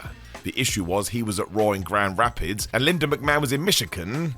That's around a 12-hour drive. I don't think you're going to make it. Eric also said on that podcast that Vince McMahon was cooking eggs in the kitchen throughout all of this. So there's some trivia you didn't need. And I suppose the best way you can see how awful this is by watching it for yourself. Once again, I can't believe this was bringing anybody in to increase the ratings, and it just felt creepy and weird. It didn't get me more interested in Eric versus Shane. It made me want to turn off my TV. It was also really over the top and unbelievable and not in a good way, and it was just in bad taste. I know that makes me sound like an old man, but it was. You want wrestling to be entertaining, man. And seeing the Raw GM try to kiss the boss's wife? Well, that ain't for me. I would rather have anything else. 2004. Very odd year for WWE. They were happy to try new things, but never stuck with them. It was the old 3 weeks rule. Oh, you didn't become Steve Austin in less than a month. Now we're going to move on to what's next. The death of WCW definitely contributed because Vince McMahon felt like he had more room to breathe. And he also decided to push the envelope way too far. There are some terrible storylines that fall apart in front of your eyes. So as we are over 20 years removed, let's talk about the bottom of the barrel. I am Sam Miller. I have no hair. Let's go. Number 10, Tough Enough goes wrong. Now, it's only fair to say Kurt Angle was an injured mess during this, but still, it's not the best idea to tangle with a trained MMA fighter in a wrestling ring. That's the beauty of sports entertainment, you can pre-plan stuff. I don't think the Tough Enough concept helped. This is when WWE would take hopefuls and make them do weird challenges on SmackDown. A lot of these felt like humiliation. Maybe that's why one Daniel Puder was ready for war. It was the 4th of November 2004 though, and even before the show started, these rookies had been run into the ground. Had to go up and down the stairs, a whole wrestling training session. Again, I think WWE wanted them at their very worst. After the on-TV challenges, however, Angle invited one of the contestants to step in the ring with him for a real wrestle. And of course, Kurt was a gold medalist, so there should have been a whooping when Daniel put his hand up. Again, he'd been training since he was a kid. In the fracas, Pewter was able to grab Angle's arm in a Kimura lock, and honestly, if Kurt hadn't have pinned his shoulders so referee Jimmy Corderas could do a fast count, who knows how this would have ended? That's a dangerous hold. You can snap somebody's arm. I would imagine Daniel Pewter was at least putting some pressure on it. It of course didn't do anything for Dan, who was now public enemy number one. Locker room was furious, even though he was just doing what he was told. Wrestling politics back then were weird. Angle lost it afterwards on the microphone to try and save face, I suppose, and then Pewter got his ass kicked in the Royal Rumble as some sort of punishment. None of this was good because what message did it send to new folk? You're screwed no matter what, unless the powers that be choose you. It essentially ended Daniel Pewter's run in WWE, although I do believe he's a producer now. I guess it worked out. Number 9, The Miz's debut. We can stick with Tough Enough as well, as Season 4 saw The Miz pop up too. He irritated the hell out of everyone instantly because he was a natural heel. You know the deal at this stage. The horrible part of this story is that The Miz was also bullied backstage, and there's no need for that, but man, he deserved more respect. Do not forget what we said about Daniel Pewter being a trained fighter, because he was stuck in the ring with The Miz at Armageddon in 2004 in a proper boxing scrap. For some reason we called it a Dixie dog fight, and Mike Mizanin took some rough shots. It was essentially the brawl for all again. Nobody wanted to see this in wrestling, and it was kind of boring. I would guess they didn't actually want to knock each other out. It ended after 3 rounds with Pewter winning on points. I don't think Miz will be mentioning this when he gets inducted into the Hall of Fame. The whole Tough Enough idea felt spiteful, and just for the kicks of Vince McMahon and friends. At no point did it ever feel like they were looking for the next big superstar. Number 8, Kurt Angle's dart gun. I didn't want to include this, making that clear. I say more of it. It's so dumb and therefore it's the best. Wrestling can and should always have more fun. On the 23rd of September SmackDown though, we got Kurt Angle versus The Big Show, and a ton of run-ins and shenanigans because it's WWE, that's always been the answer. Given so much was going on, however, Angle for some reason found a tranquilizer gun and shot it at The Big Show. Of course that meant that the big man passed out, and it's not the worst plan to take down a giant. It also meant Angle definitely should have been taken to jail. It got even more zany as Kurt and his heavy shaved The Big Show, so this was a bizarre plan. They had to have chatted about this backstage, and this is what they decided upon. I would say really though, the lowest part was the payoff. We just got to No Mercy when Luther Reigns and Mark Jindrak were banned from ringside under pain of losing their job, and show just won. Alright? I'm glad we did that. This probably would have worked had the match had some ridiculous stipulation attached, and it's bonkers Vince McMahon of all people didn't greenlight it. It's his favourite thing. Maybe he got out his creative juices with the knockout gun. I think the feud mostly just told the audience there wasn't going to be a lot of weight behind the new programs. We're just going to do them to do them. I, for one, still think the tranquilizer should return. It's so silly it kind of does a full 180 and clicks. For me anyway. But I am an idiot. Number 7, the Diva Search. You can sum this up easily now. It would never happen in 2025. It was offensive and low-hanging fruit. Bad then, worse now. The lingerie bellow fight between Christy Hemme and Carmella at 2004's Taboo Tuesday was seen as one of the worst matches of the year, and it wasn't even their fault. They weren't trained properly, so even with a stupid stip it didn't work. You have to do something other than swing pillows. 2 months before all that too, The Rock had returned to be involved in one of these segments, and instantly, what? It's The Rock. He should always be at the top of the card. Of course, he invited them to enter a pie-eating contest, and I'm just going to leave that there because kids are watching. Christy then dished out a bunch of stink faces. Alright, yeah. It was so weird because La Resistance and the Coats then got their asses whipped, and Rhino and Tajiri were here too, and I don't know why. I mean, one of the main reasons we do have it here as an entry is because after this, Dwayne Johnson and WWE fell out essentially, and we didn't see him again until 2011. 7 years. So come on, man. When you have the People's Champion, you got to get the most out of him. This didn't help any of the divas either because it was so ridiculous, and also, The Rock was out there. He was always going to get the headlines over anybody else. It for some reason went 20 minutes on a 2-hour show, and once again, fans basically wanted wrestling at this time. Look at the SmackDown 6. WW just fought that every step of the way. Number 6, Heidenreich goes nuts. So this was terrible. I don't get why we did it, and why WWE would want a fan that was into this. It's actually horrific. It was the 16th of September 2004 SmackDown when Heidenreich was walking backstage. Vince McMahon was trying to push him because he was a former athlete and big. That was the long and the short of it 2 decades ago in the boxes you needed to tick, when Heidenreich saw commentator Michael Cole backstage. He then shoved him into a wall and started reciting poetry, and it went totally off the rails. Heidenreich sort of insinuated that maybe he was going to do something sexual to Cole. So arrest this man, and no, I'm not kidding.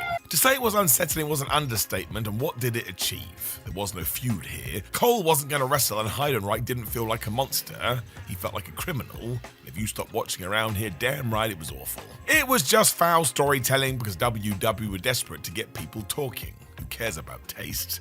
I just don't get how anybody thought this was going to be a success. In fact, it did the opposite, and it was so bad, fans tarred Heidenreich with this brush, and that was that. Basically got let go 2 years after this. It was terrible. Number 5, Paul Bearer in the crypt. So I still don't get this. It was the Great American Bash, and as we had the brand split, WWE was trying out separate Raw and SmackDown pay-per-views. It wasn't a great idea because 1, there were too many shows to begin with, and 2, it meant some headliners just weren't going to draw. The Undertaker versus the Dudley Boys, for example, is such a strange matchup. WWE knew this too because they added a stipulation. If Bubba Ray and Devon won, they could pull a lever on a crypt and Paul Bearer would be killed, literally buried in sand. So the selling point here was death, still no police. Just to make it even stranger, the Undertaker won this 2-on-1 attack, and then he went and killed Bearer anyway. Yep. Even though the stakes were all about trying to keep Paul alive, the dead man lived up to his name and unalived this guy. You saw Bearer struggling to not to be murdered as well, then poof, he was gone. Of course, WWE had filmed this before the show and spliced that in with the live feed, but think of the fans in the arena. I bet they were baffled. It's very WCW. What's more wild is that JBL versus Eddie Guerrero for the title was on this show, and that absolutely should have main evented. And yet Creative backed themselves into a corner. Bearer would be back in a few years' time, and he re-teamed with the Phenom. Just don't worry about the crime. It also mugged off the Dudleys. They were one of WWE's best tag teams, and they got beaten by one man. Just don't get it. It made no sense. 2 + 2 = potato. Number 4, Brock versus Goldberg goes bad. This isn't so awful these days because they rectified it in 2016 with that Survivor Series match. Before that, though, sheesh. If you were at WrestleMania 20 and were part of that MSG crowd, my gosh, what a nightmare. In short, fans had figured out Goldberg's contract was up and learned that Brock Lesnar had quit WWE, so they booed the shit out of them.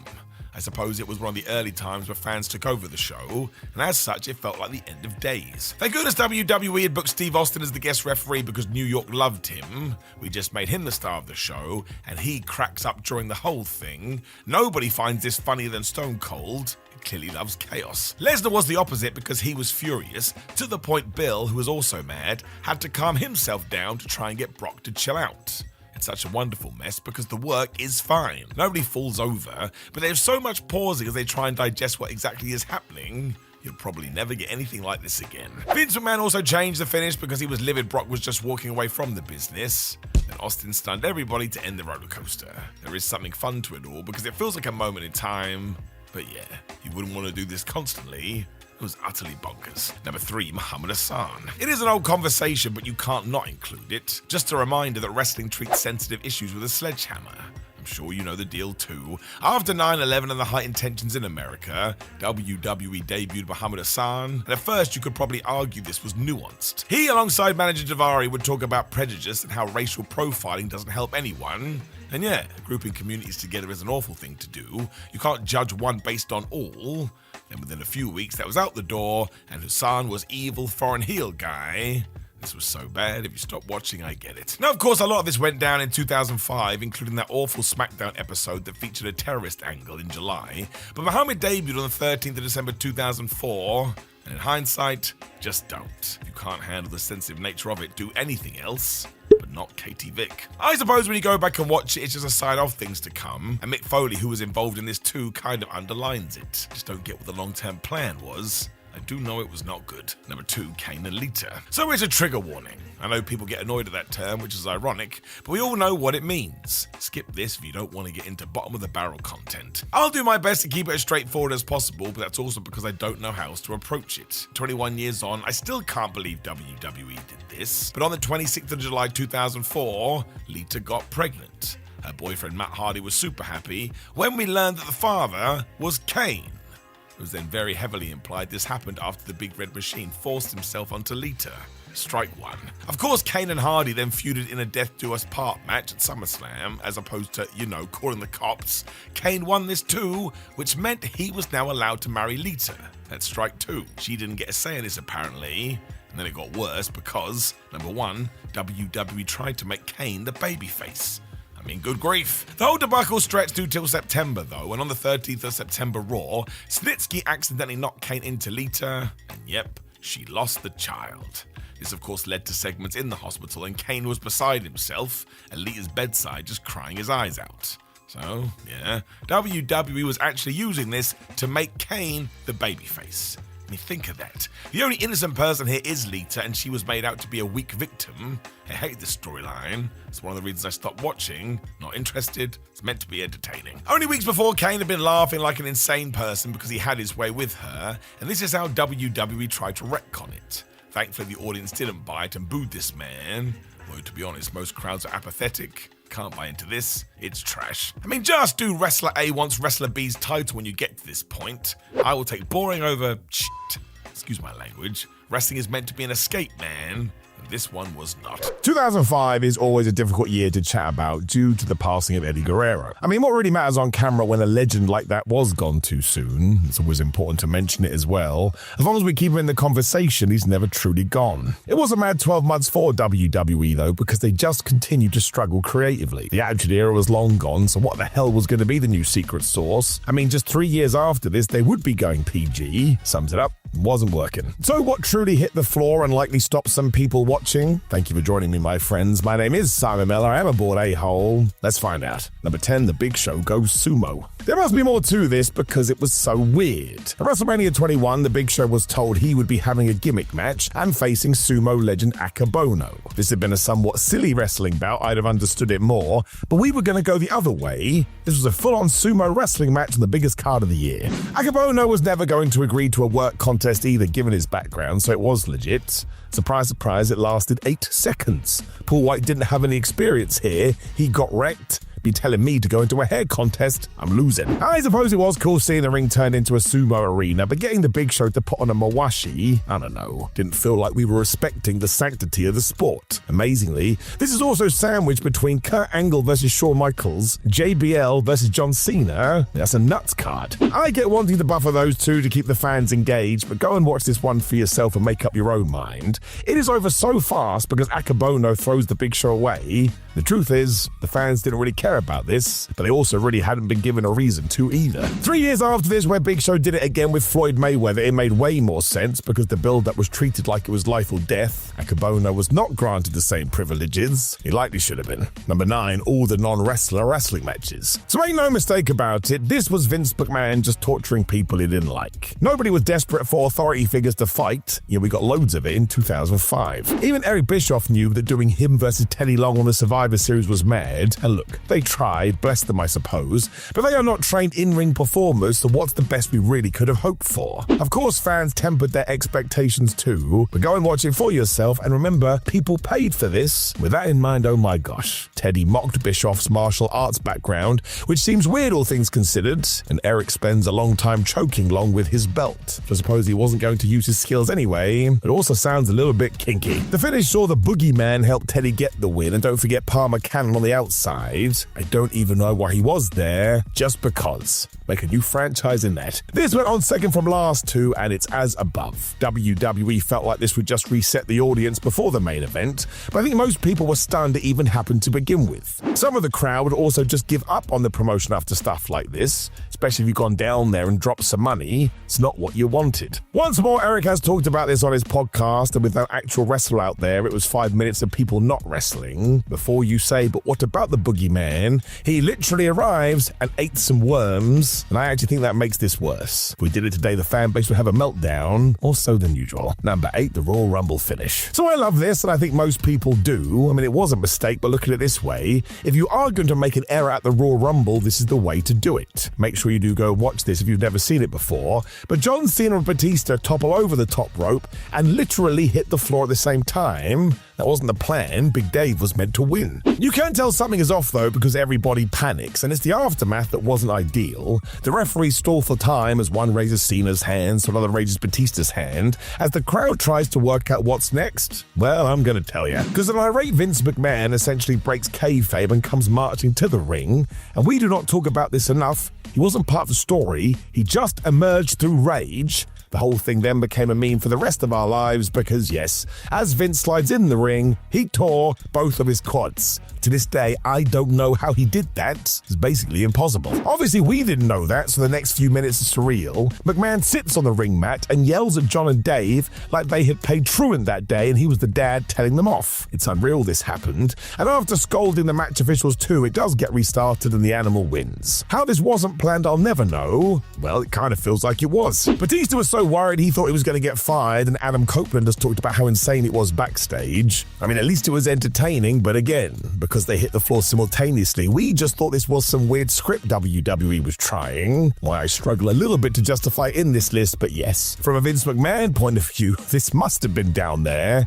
His entire plan went out the window. Number 7, the new Legion of Doom. The word new in front of a tag team is death. So do the opposite of Nike and just don't do it. Most fans don't even want an updated version anyway. The reason you're even trying to breathe life into a name is that they were legends. Respect what they did. Don't try and reimagine it. Hilariously, this got out of control in 2005 because WWE tried this with the flippin' Legion of Doom. The Road Warriors, a team so over that they had big crowd reactions named after them. Now, to be fair, it was most of the commentary calling them the new LOD, but it was still said, and yes, while Animal remained, his new partner was Heidenreich. Hawk was gone. Nobody liked this, even more so because after Heidenreich had joined in July, he had some kind of weird special ceremony in August where he also got given his spikes, and the whole thing felt so forced. It was also stupid because we'd already tried this with Droz years prior and it hadn't worked then, and it was just a Vince McMahon pet project. He liked Heidenreich, so whatever we gotta do was really quite reductive. We also gave them new face paint which wound people up, and their spikes were now white. I don't know,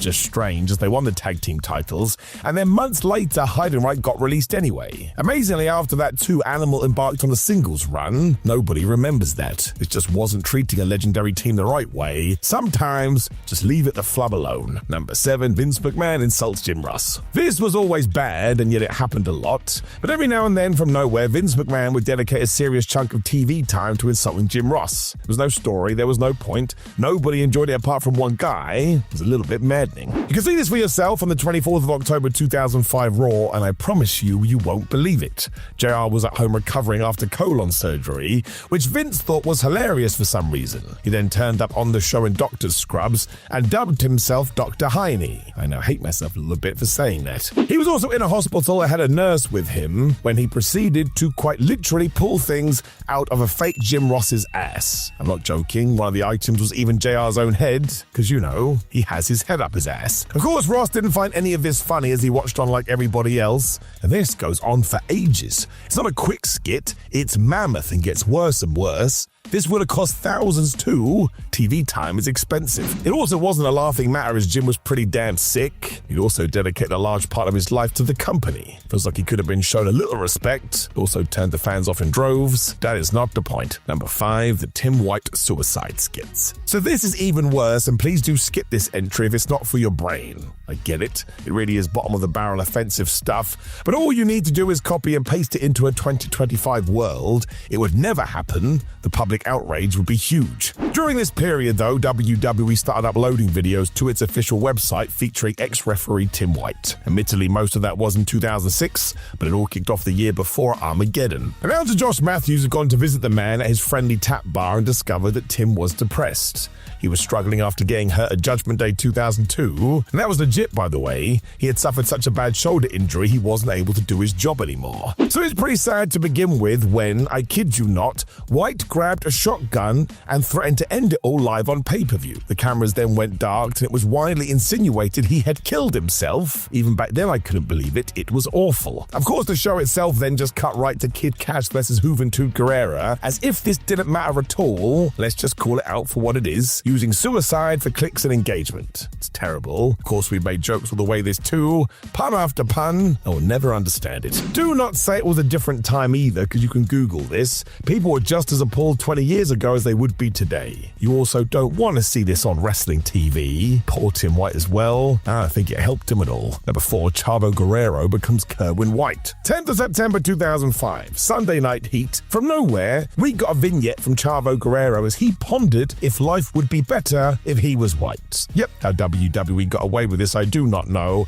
And look, it was scrapped as soon as Eddie Guerrero passed away. And that sums it up. If this wasn't controversial, they wouldn't have stopped it. It literally saw Chavo start dressing like some rich golfer too, as he took shots at his past Mexican roots. I have no idea if Guerrero was happy to do this or not, but I can't imagine he could be that high on it. It had no upside. Kerwin White was not going to main event WrestleMania. His catchphrase was literally "white is right too." Let's not get this twisted. It was Vince McMahon deliberately prodding the bear because that's how he wanted to get ratings. Pure anger and controversy. Forget 2005 as well. Go and watch the whole thing. This is all-time bad. Never do it again. Number 3, bestiality sex. So this video is now going to get banned on YouTube, which is probably for the best. And Kurt Angle has talked about this after the fact. He hated it, as he should have done. It was bad. And let's not forget that ever since he burst onto the scene in 1999, he went on to quickly become one of the best of all time. I mean, he was great in the ring, and he had the character down too. We could all hope to be as good as the Olympic gold medalist. And in 2005, he had done a lot, though, when he finally entered a feud with Booker T, and this made sense. This was fine. You could certainly make something of it, but given that Booker was alongside wife Sharmell, well, I suppose once again Vince McMahon wanted to make noise for all the wrong reasons. I should just try and explain it as best as I can, but it is shockingly bad. Kurt would kidnap Sharmell one night and tell her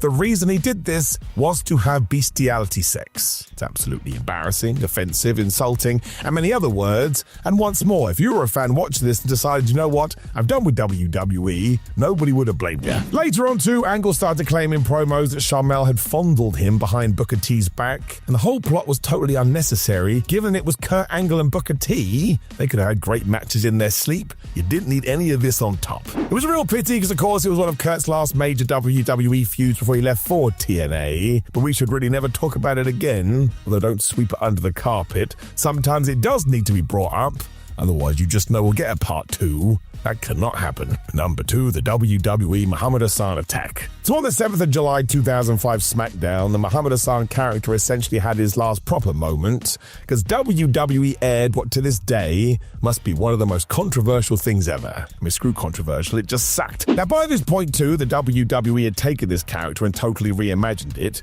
Any nuance it had when it did debut, well now it was just leaning into stereotypes. Hassan still got into a feud with The Undertaker, and on this evening, a group of hooded men ran out to the ring to conduct a seriously violent attack on the dead man before they carried his unconscious body out in a ceremonial fashion. I'm sure there's a picture on the screen right now too. You can absolutely understand what WWE was aping here, and no, it wasn't a mistake. What really made it bad though is that during this week we also had the 7/7 London bombing attacks, where many people died due to a terrorist situation on a tube. Given that SmackDown had already been pre-recorded, nobody had to air this, and yet for some reason WWE did it anyway.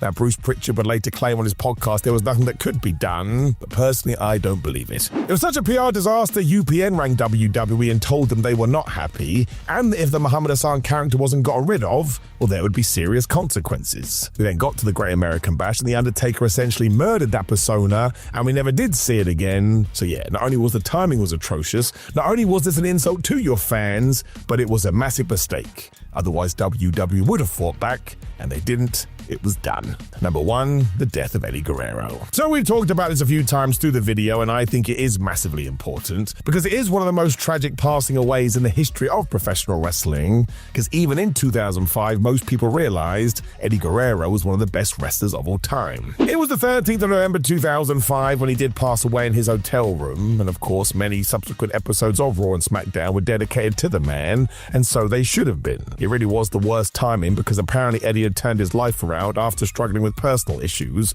But even if we just focus on what he was doing in the ring, my gosh, towards the end of the year, some of his work was absolutely monumental. The man could make you laugh, the man could make you cry. And when he did win the World Heavyweight Championship from Brock Lesnar, well, just use my own stupid catchphrase, made you feel warm and fuzzy in your tum-tum. There was also a rumor that just before this, the WWE were going to try him again as the world champion because he just kept smashing it out of the park. Very sadly, we never got there. We do have to remember is that I am recording this in 2025, and the memory of Eddie Guerrero today is probably stronger than it ever has been, especially as newer generations go back and watch his work and they also realize, oh my gosh, he's one of the best to do it. If we are going to talk about 2005 in any of these videos, though, it will forever be remembered as the year that one of the greats left us. And as we've already said, I think that is important, because if we do keep talking about Guerrero, well, he can never truly be forgotten. And if anybody has deserved that right, is this guy. 2006, WWE. We've said this before, but it was nuts. Vince McMahon was desperately trying to figure out what his product was going to be, and the end result was everything. If one attempt doesn't click, we pivot and go totally in the other direction. I guess at least you can say it was never boring. It was very often offensive. To carry on what we have been doing recently, though, let us take a trip down memory lane, because I am Simon Miller, and yeah, it's the absolute worst of WWE in 2006. Number 10, the ECW Zombie. This was always the fear. When WWE brought ECW back to life after the super successful One Night Stand event, hardcore fans assumed it wasn't going to be authentic. They then found out the TV station airing it was going to be sci-fi. I remember the reaction to that. It's kind of ironic. It was utter terror. It was also strange because a huge reason for the momentum returning was down to the fall of ECW DVD that WWE released. That thing smashed records and told management, oh hi, there's still a market for this. Logic would tell you just go back to what was. Nope. Let's just use the letters and see what the flub happens. The first ever episode actually got people pumped because Paul Heyman, Edge, Lita, and even John Cena got involved, but that was short-lived. And why? Because come the main event, we got a big debut, the arrival of a zombie. Yep. It looked like it had just fallen out of a bad Resident Evil game and was only there to get caned by the Sandman. It really did feel like WWE had decided this was the right way to cater to both the fans and the TV executives, but that never works. It just got both sides mad. The match, if you can call it that, only went 19 seconds, which sort of felt like you had been shortchanged. But moreover, a zombie. And if we got a zombie on day one, what on earth was next? It also just told these hardcore followers this wasn't going to be the ECW of old, and that wasn't what they had been sold. It was meant to be a throwback. Instead, it was Extreme Wrestling, as per Vince McMahon. It turned out that was very, very strange. Amazingly, it was Shane McMahon that had the best plan for this. Why don't we make it an online-only show? Because then you can get away with more.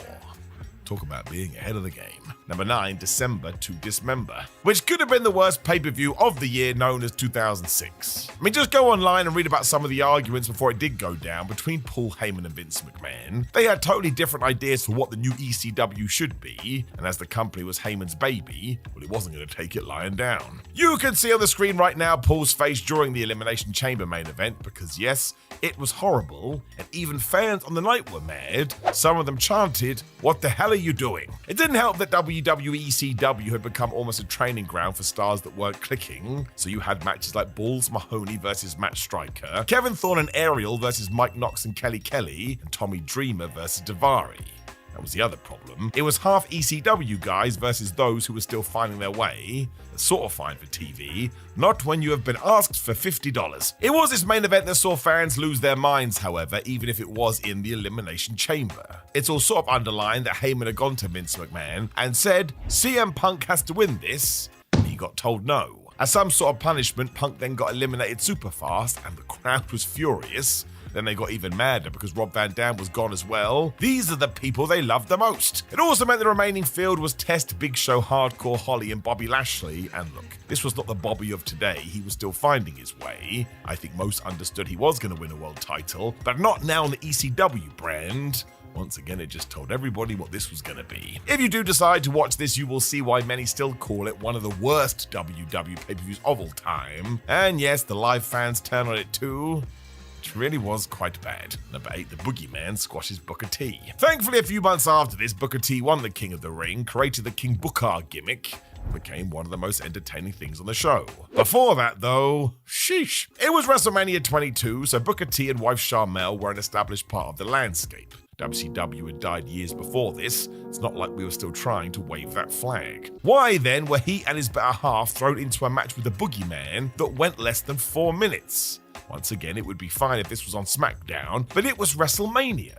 Sharmell had to run away too after Boogie kissed her with a mouth of worms. What? T was so terrified he cowered again before Mr. Man utterly destroyed him. It is just so strange. Nothing against the Boogeyman gimmick, but even here it was clearly more of a novelty than anything else. Just left Booker in no man's land. The biggest show of the year? People had paid good money for this. The timing of it was also bizarre because WWE did this right after Booker T and Chris Benoit had furthered their Best of 7 feud, which yes, did start in WCW. Just felt so redundant now. And look what came before it in the match card. Mick Foley versus Edge, when we had people set on fire, Booker was done absolutely no favors. It really did come down to how Booker T was used in WrestleManias, because not only had he faced Edge in a fight for a Japanese shampoo commercial, there was also that WrestleMania 19 farce against Triple H. I think come 2006, fans just had enough. For goodness sake, just give Booker his moment already. Number 7, the Punjabi prison. So you should be able to work out the problem instantly. When it comes to the Punjabi prisons, fans couldn't see the action. For whatever reason, the way the bamboo was put around the ring meant trying to figure out what was going on was really frustrating. I don't know about you, but that sounds like the last thing you want in a wrestling match. It was a disaster before the bell rang too, because this was meant to be the Great Khali versus The Undertaker at the Great American Bash when Khali got injured. Therefore, the Big Show was drafted in, which made even less sense, because just do a different match. As redundant as it was as a concept, the only reason it was a Punjabi prison is because Khali was involved. It then got even more bizarre because Khali did walk down halfway through this match, so what were we doing? I mean, The Undertaker versus The Big Show would have been better without these obstacles too, and from day one, we had taken somebody's brand new signature bout and killed it. The counterpoint was some fans may have felt shortchanged given the gimmick had been advertised, but when has that ever stopped WWE? Card subject to change has been their catchphrase for years as and when they needed it. Though it was a bad idea, which is quite funny because WWE tried this over and over again, and the feedback every single time was, yeah, that's great, but we can't see. WWE did it anyway. I do not know. Number 6, Vince McMahon fights the Almighty. The less said about this one, the better. It was Vince McMahon thinking he could do what he wanted, which hits harder today, but this sucked. Bottom of the barrel stuff. It was just more shock TV as McMahon dug deeper into his barrel when he decided he should fight the Lord himself. It was so tacky as this came off the back of Shawn Michaels finding religion, so it was hard not to take it as a shot. Nobody was going to stop McMahon though, so at Backlash we had a tag match, Vince and Shane versus Shawn and the Lord.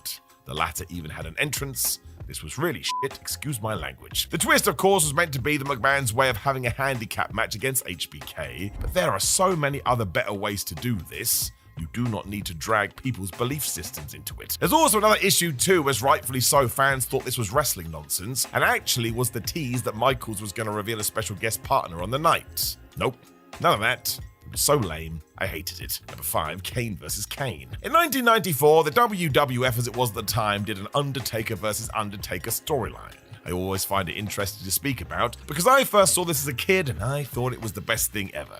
You then rewatch it as an adult and yeah, I understand why people didn't like it. 12 years later though, the WWE decided to do it again. This time it was going to be Kane versus Kane. It's one of the reasons the character did hit some lows. When the creative team ran out of ideas, they just hit the copy and paste button. The big red machine did not need to be a carbon copy of the dead man. It was the 29th of May Raw though, and the old Kane returned, or at least somebody wearing the mask. It was actually Luke Gallows because he was a big dude, but you could tell that he had a wig on. It's not ideal. WWE also started to refer to him as Imposter Kane, which felt so insulting to the fans, and amazingly the OG monster lost to this liar at Vengeance. Was there any payback?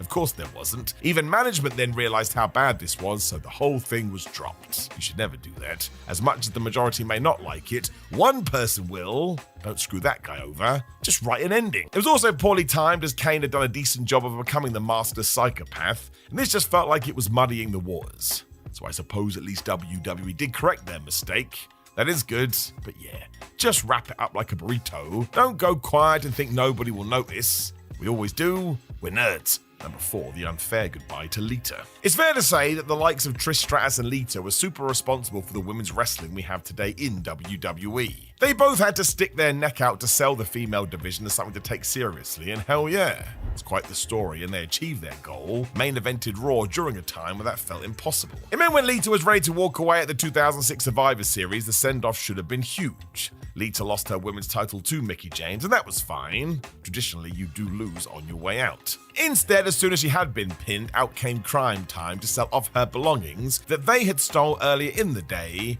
including her underwear. I mean, that whole sentence is offensive in about 78 different ways. Of course, yeast medication was part of this because we just had to take shots, and due to all of the above, fans started to chant some really awful things.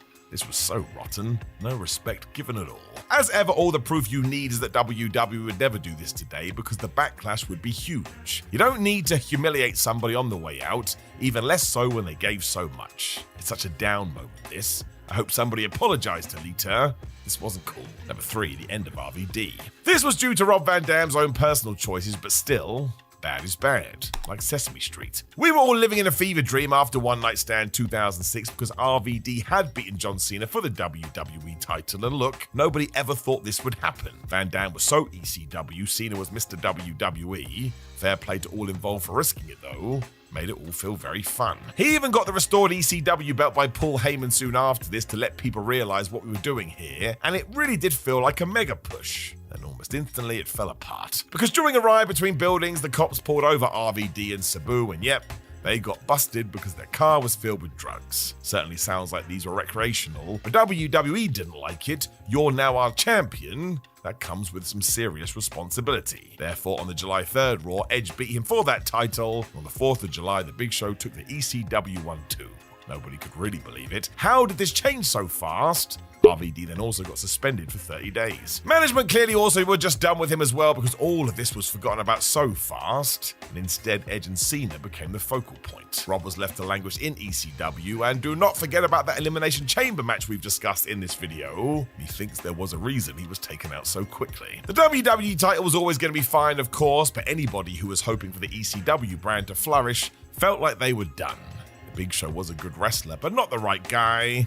It soon all fell apart, so yeah, I don't think this was good at all. Number 2, Kurt Angle leaves, which was great for TNA. Let's not pretend Kurt Angle didn't go over there and have the best run of his career. It was incredible. It didn't mean the way he left the WWE was good, however, and in fact came under the worst possible circumstances. Just go and listen to Angle on the Joe Rogan podcast or one of many others. He talks about taking dozens of pills every single day, including being a wreck before the iconic SmackDown Iron Man match with Brock Lesnar. Go and watch that now with this knowledge in your brain. It's awful, of course, but the fact Kurt performed the way he did truly was one of a kind. Angle also spent his days throughout this period sending crazy text messages to Vince McMahon because he was medically out of his mind when Vince told Angle to go to rehab. Made sense. For whatever reason, Kurt refused and begged for his release instead so he could get his head right. I do get it if you're confused as to why Angle then joined TNA, but I just think that's where he was at. He can't do the WWE schedule but didn't want to leave entirely. In hindsight, he should have taken this time to just recover. Stories that came out after him over the next few years were worrying. It also means when you watch most of his work from ECW in 2006, you have to do so through gritted teeth. The sheer amount of pain he was in, I don't think he should have been in the ring, but hey, at least today he's fine. But yeah, for a little while, absolutely terrifying. Number 1, a single line from Randy Orton. So we all know that Eddie Guerrero's passing in late 2005 is one of the most tragic things that has ever happened in the wrestling industry. Nobody saw it coming, and at the time Eddie's star was burning brighter than ever. I think it was during this period where we all agreed, oh my gosh, Guerrero is one of the best of all time. WWE then made sure to honor his memory by doing a touching tribute show on Raw, and of course made sure that Rey Mysterio went on to win the Royal Rumble in 2006 because those two were the best of friends. This did feel nice at the time when all of a sudden Rey got into a feud with Randy Orton. Now even Randy has come out and said that he hated having to say this and he would never do it today, but on the 3rd of February episode of SmackDown, Orton was making light of Mysterio's repeated tributes to Guerrero and actually said, Eddie ain't in heaven, Eddie's down there in hell. For context, this promo aired 82 days after Eddie's death, and yes, it was simply done to put more heat behind the fact we were going to get Randy versus Ray at No Way Out. Now forget about the fact this was nothing more than cheap heat, it was just absolutely horribly done, and not something that you wanted to see if you were a wrestling fan. I think all of us were still pretty damn sad about what had happened to Eddie, so to use it in order to forward a storyline, well, it just didn't sit right at all, and also it was super duper crass. And listen, if the rest of the Guerrero family all said this was fine, that Eddie would have loved it, I do understand that, but I can only watch it through my own eyes, and it just wasn't cool at all. And once again, let's go back to the fact that Randy Orton said afterwards, yeah, I really didn't want to do that. There was just no need to go there, and you absolutely didn't need to say where Eddie Guerrero was right now. I mean, the hell line was just completely insensitive. Dare I say there were other more tasteful ways to skirt around this. I think some would also agree that Randy Orton's heel character was vicious enough in 2006 that you could have come up with other ways, but it's just so unsavory. I mean, what did we get from it? A quick ooh from the live crowd in Orlando. I mean, something doesn't sit right with this, and I think most people would agree in 2025. Let's never do anything like this again. WWE in 2007. Let's be honest, how much do you actually remember from what happened on screen? As always, if this is when you first got into wrestling, you likely love it, but in terms of a 12-month period in general, well, it's a bit of a mixed bag. There's a reason the Battle of the Billionaires happened at WrestleMania. WWE just wanted to make as much noise as possible. A big reason for this, of course, was due to the horrific murder-suicide of the Benoit family, and I'll tell you, I took some time off watching after that. It was just too hard to process, and yes, it was the worst thing of 2007. We shall talk about it later. Otherwise, though, my friends, we will start with some storylines. I am Simon Miller. Let's go. Number 10, Teddy Long has a heart attack. There's a horrible and eerie irony to this, but one story WWE did go back to a lot over the years was characters acting like they were gonna die. I mean, don't do that, because wrestling is meant to be an escape. Now, a joy of 2007 with Mr. Long was how obsessed he was with putting heels in matches with The Undertaker and randomly putting tag team belts. Still a meme today, it's very funny in a stupid way. For some reason, this led to him dating WWE diva Crystal Marshall, so of course, in June they got engaged on SmackDown. Why wouldn't you do that on camera? By September, they were getting wed when, yep, Teddy suffered a heart attack in inverted commas. Now, I really don't think this is the way when it comes to sports entertainment, but I suppose wrestling is a soap opera, and most definitely nobody was talking to each other, because come November, Crystal got released. When Teddy Long did return to TV, it was like nothing had happened. No wedding, no cardiac event. I mean, that's really bad. This was the one time just finishing it was for the best, though, as this screamed Al Wilson, which we've covered on this series before. Believe you me, my friends, that was bad enough the first time round. So yes, it was shock TV, and I don't want to be that guy, but it was no good. Number 9, the end of the Cruiserweight title. Hornswoggle got a big old push in 2007, so much so at the Great American Bash he won the Cruiserweight title. This was essentially a scramble with Chavo Guerrero, Jamie Noble, Funaki, Jimmy Wang Yang, and Shannon Moore, so not many people expected Swog to get the W, and it would have been fine for him to be the champion, apart from the fact throughout the whole year, he'd been treated as a comedy figure. This carried on as well because co-general manager Vicky Guerrero on the 28th of September SmackDown just decided, nope, Horns, you are no longer the champion because we're going to retire the belt. That honestly was it as well until 2016 when the Cruiserweight Classic came back and basically 205 Live. If you want the trivia, the final match for the gold was 31st of August 2007 on SmackDown as Hornswoggle defended against Jamie Noble. Surprise, surprise, it was sort of just there. This was the worst ending too because given this had WCW history, we were just forgetting about Rey Mysterio versus Eddie Guerrero or anything involving Chris Jericho and Dean Malenko. If you wanted to see WWE not care about the lighter wrestling boom, well, this was it. WWE did have priors with this because the Intercontinental title had been merged with the World Belt in 2002, so really one that Vince McMahon saw even less in, well, that was screwed. We couldn't have just thought up something more interesting though?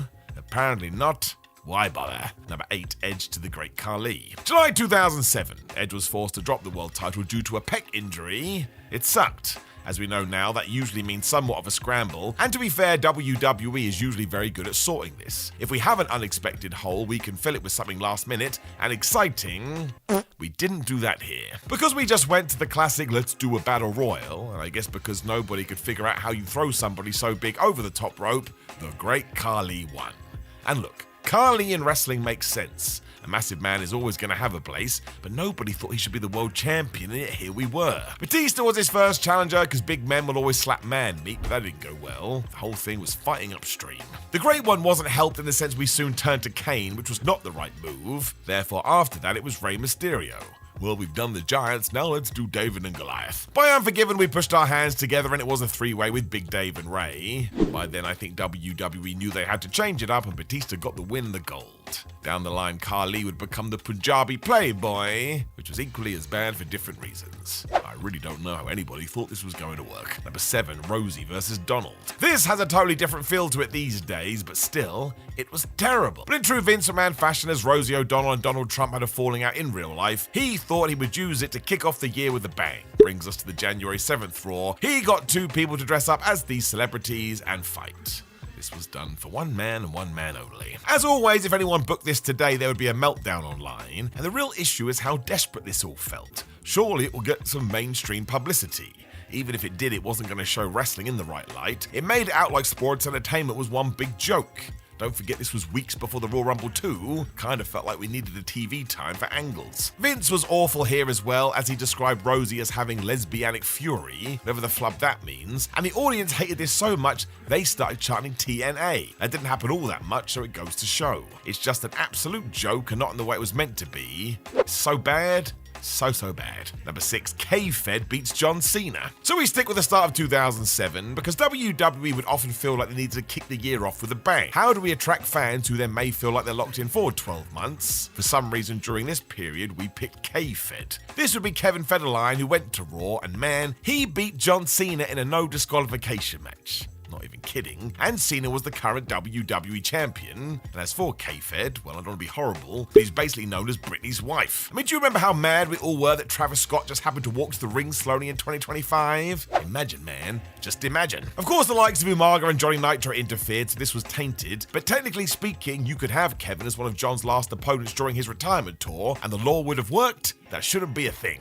Cena was still mega over here as well, so there was just no need. Was so wild to see, but as above, WWE just wanted mainstream attention so badly they were even going to sacrifice their top guy. Get this too, it didn't work. I know, shock horror. Number 5, the Mr. Kennedy saga. This is such a shame looking back, but I guess Mr. Kennedy does have to take some of the blame. The man won the Money in the Bank briefcase at WrestleMania 23, and given how he was booked, you could tell he was going to get the mega push. Sadly, Kennedy then suffered a shoulder injury, so WWE had Edge beat him for the briefcase when we got super sad news. Ken had been misdiagnosed. The ailment wasn't as bad as first thought. He only needed a few weeks rest. I guess everybody turned around and just went, whoops. It was too late for that, so you would presume that WWE would have course corrected, but they didn't. Kennedy did return and went after the Intercontinental Championship when the house fell down. Not only did he get busted on the wellness policy just weeks after doing an interview saying nobody in the company does drugs, but he also apparently hurt Randy Orton in a match. Even before then, the word on the street was he had proven to be a bit dangerous in the ring, and eventually all this bad news got to Vince McMahon, and yep, Ken Kennedy was let go. It's so hard to underline what a shock this was at the time. We all had him down as the new guy. Kennedy was being prepped to be revealed as Mr. McMahon's illegitimate son in 2007 too. While that story was dumb, it was still quite the position to have. McMahon wasn't going to give that to anybody. It was a way to move somebody up. That affected fans as well because Hornswoggle was put into this position instead, and yeah, we turned weeks worth of stories into a joke. Kennedy never really recovered from this either. It was just a wild catalogue of bad events. Number 4, Vince McMahon, ECW champion. This was always going to happen. Vince McMahon had already made himself the WWE champion in 1999, so as he saw the whole ECW brand as lesser than, yeah, why not rule the roost over there? Nobody will care. Was incorrect. But on the 29th of April, Vince beat Bobby Lashley in a 3-on-1 handicap match at Backlash. McMahon, Sunshine, and Umaga just wrecked Bob, but still, this was totally nuts. Vince was also wearing a do-rag at the time after having his head shaved at WrestleMania, so it made it even more insane. And yes, I get it. McMahon did this as he wanted to get Lashley over as a mega babyface like Steve Austin, so let's just copy and paste. Problem was, Bobby was way too early on his journey. Doing shortcuts like this actually made it worse. Don't force things down people's throats. If somebody is booked right, they'll get there eventually anyway. The timing of it wasn't ideal either, as ECW had only been relaunched in 2006, and now a year or so on, Vince was the champion. In June, he then lost it back to Bobby, but still, what a mad 2 months. I don't really know what they thought this was gonna do. Number 3, the limo explosion. So this would have been bad anyway, but yeah, the fallout from it, sheesh, is all-time awful WWE that made you want to take a break. It all began with Vince McMahon allegedly telling the creative team the Mr. McMahon character needed taking off TV permanently because he was getting old. He then decided to just finish the dude off, and the answer to that was killing him on Monday Night Raw. Therefore, on the 11th of June, Vince walked past the entire roster as he got into his vehicle when blammo, it exploded, leaving you to question who done it. Not sure anybody truly cared, and they were more offended this was the route we had chosen to take. The word has always been, because WWE ran this on their website as legitimate, people actually rang up to see if Vince was okay. All of this was dumb. Even if what had happened next hadn't have gone down, this still was WWE going way too WCW, even more so because yes, they played it seriously. Of course, it didn't last more than a day as the Chris Benoit murder-suicide tragedy took place, and even WWE knew this couldn't carry on. Would have been beyond insulting, but yeah, even if it was, I don't think we needed to do it. Number 2, Hornswoggle McMahon. We just spoke about it, but it does need its own entry. After the Kennedy issues, Vince McMahon threw his toys out the pram and just made one big long storyline a joke. Didn't pick somebody else to be his fake son. He ended it as if it was a waste of time anyway. This is what I mean about 2007 as well, because it really was cool Hornswoggle in case of emergency. Nothing wrong with that in theory, but 1, became redundant like all these things do, and 2, it just wasn't serious, stole your confidence away, what else is just going to become one big punchline. We had Triple H out there during this reveal to laugh at Vince McMahon too, and that sucked. Why is having Swog as a son so funny? Imagine you were a little person watching this, wasn't exactly in good taste, and the joke was rubbish too. Swogs could now potentially run the company and fly on the WWE private jet. Who could possibly care? Even McMahon got bored of this, so in February 2008 he just said, actually, Hornswoggle is Fit Finley's son, meaning it was 5 months of nonsense. We've been told the reveal of this would change the landscape forever. My ass. Let's not get into logic here either, but Hornswoggle is not a child. He was a grown-ass man, but he was told to act like he was 8. This sucked, man. Again, nobody would dare do it today. Number 1, the Chris Benoit tribute. Because this did actually air as a Raw episode, it does sort of fit into the canon of what WWE did do in 2007. Really, you can take the rest of the entries on this list and throw them out the window because stories are stories. Even when they suck, meh, who cares, it's wrestling. Doesn't actually matter. I don't think anybody will forget where they were when the Chris Benoit murder-suicide news came out, however, because it was so unbelievable. It still doesn't feel real today, and that's down to the fact it's one of the worst moments in wrestling history. Forget the year known as 2007. Whatever the timeline may have been, WWE still chose to air this episode of Raw, and at the time, the idea was the whole family had been murdered. As such, you get tribute after tribute to Benoit, and I don't blame the wrestlers for this. That was their friend and colleague. If nothing else, they too were trying to make sense of it. Of course, when the truth came out mere hours later that Chris Benoit had been responsible, well, the whole thing just felt even worse. Sort of ties into the fact that you should always wait and be patient. This muddied the waters even more, and nobody needed that. It's hard enough as it was. As mentioned during the intro as well, I actually took the rest of 2007 off watching wrestling because this was so harrowing to even think about. It was really difficult to tune into WWE to escape life anymore. It was life, and the constant news cycle referencing it was proof of that. It's actually amazing WWE was able to find their way again. That's how bad it was. You can't not talk about it though if you are going to bring up 2007, because that would be of disservice to Nancy Benoit and son Daniel. It's always important that we never forget them or their families, because I would imagine they are still dealing with it today. When we bring up 2008 in the WWE, I would imagine that most fans think of the Ric Flair-Shawn Michaels retirement match. You remember, I'm tired, I love you. It was a great moment. And then Rick, of course, ignored this stipulation and he kept on wrestling. Of course he did. Hanging up the boots in sports entertainment has at best, I would say, a 34% success rate. You also get CM Punk becoming the World Heavyweight Champion, and we are going to talk about that later, and that amazing John Cena return at the Royal Rumble. So there were plenty of good moments, and you had the Undertaker Edge feud too. Yeah. It was really fun. It was also the year where WWE started to go PG, however, and that brought about some issues. Vince McMahon especially went PR stunt crazy, and that was not the best idea. So I am Simon Miller. I don't have any hair. Let's go through 2008 and see where it all fell down. Number 10, Brandon Walker. Let us not get this wrong. Chris Harris in TNA was quite the dynamic performer. Fans really warmed to the guy because he knew what he was doing, and as one half of America's Most Wanted, him and James Storm were a reason to tune into the show. They kept that up for most of 2007, so early in 2008, boom, we learned that Harris had signed with WWE. It hit shaky ground instantly because Chris didn't wrestle until March. That was a house show, and it wouldn't be until July when he turned up in ECW. That's 6 months of nothing. I can do maths. the flub is happening. He reappeared as Brandon Walker when he confronted Armando Estrada, so it was time to find out what his gimmick was. And yep, he told bad knock-knock jokes. I'm not kidding, that's what he did. You could hear the collective sigh in the room. Estrada, to his credit, played along, and Walker's punchline was, "I'm going to knock your brains out." Alright, this is a strange way to go about things. And we all know if you are going to tell bad jokes, you go with, there's two fish in a tank and one says to the other, "Can you drive this?" He did win the match and defeated James Curtis too in August when, if you can believe it, he got let go. So that was his entire run. It just made no sense because no thought had been put into this at all. Felt like the left hand wasn't talking to the right, and Brandon's highlight reel could fit on a YouTube short. In fact, that would be too long. So it was just the ultimate use of bad talent, and it helped nobody. And it also told TNA wrestlers, maybe you should Celine Dion this and think twice about jumping. You may get buried. Number 9, the Royal Rumble fiasco. The 2008 Royal Rumble is fun because John Cena had that return, but it does mean it overshadows other talking points. Hornswoggle, for example, entered at number 9, and realizing he was going to get murked, he hid under the ring. He did that a lot. He saw a dangly arm at one point and pulled The Miz to the floor in a ha-ha, that was funny moment, but it also kind of exposed him to Mark Henry and Big Daddy V, so they went and got him. They were big, he was small. That prompted Father Fit Finlay to walk out before his planned number 27 entry, and sure, I get this, he wanted to save his son, but then they just left. The announcers were baffled when somebody sent word that Finlay had been disqualified for using his shillelagh, as well as ignoring his official entrance time. Now, disqualifications in the Rumble can do one straight away, but come on, man, don't enforce these other rules either. The best thing about this match is how ridiculous it can be. This genuinely felt disappointing. The best statistic is that Swogs was out there for almost 30 minutes,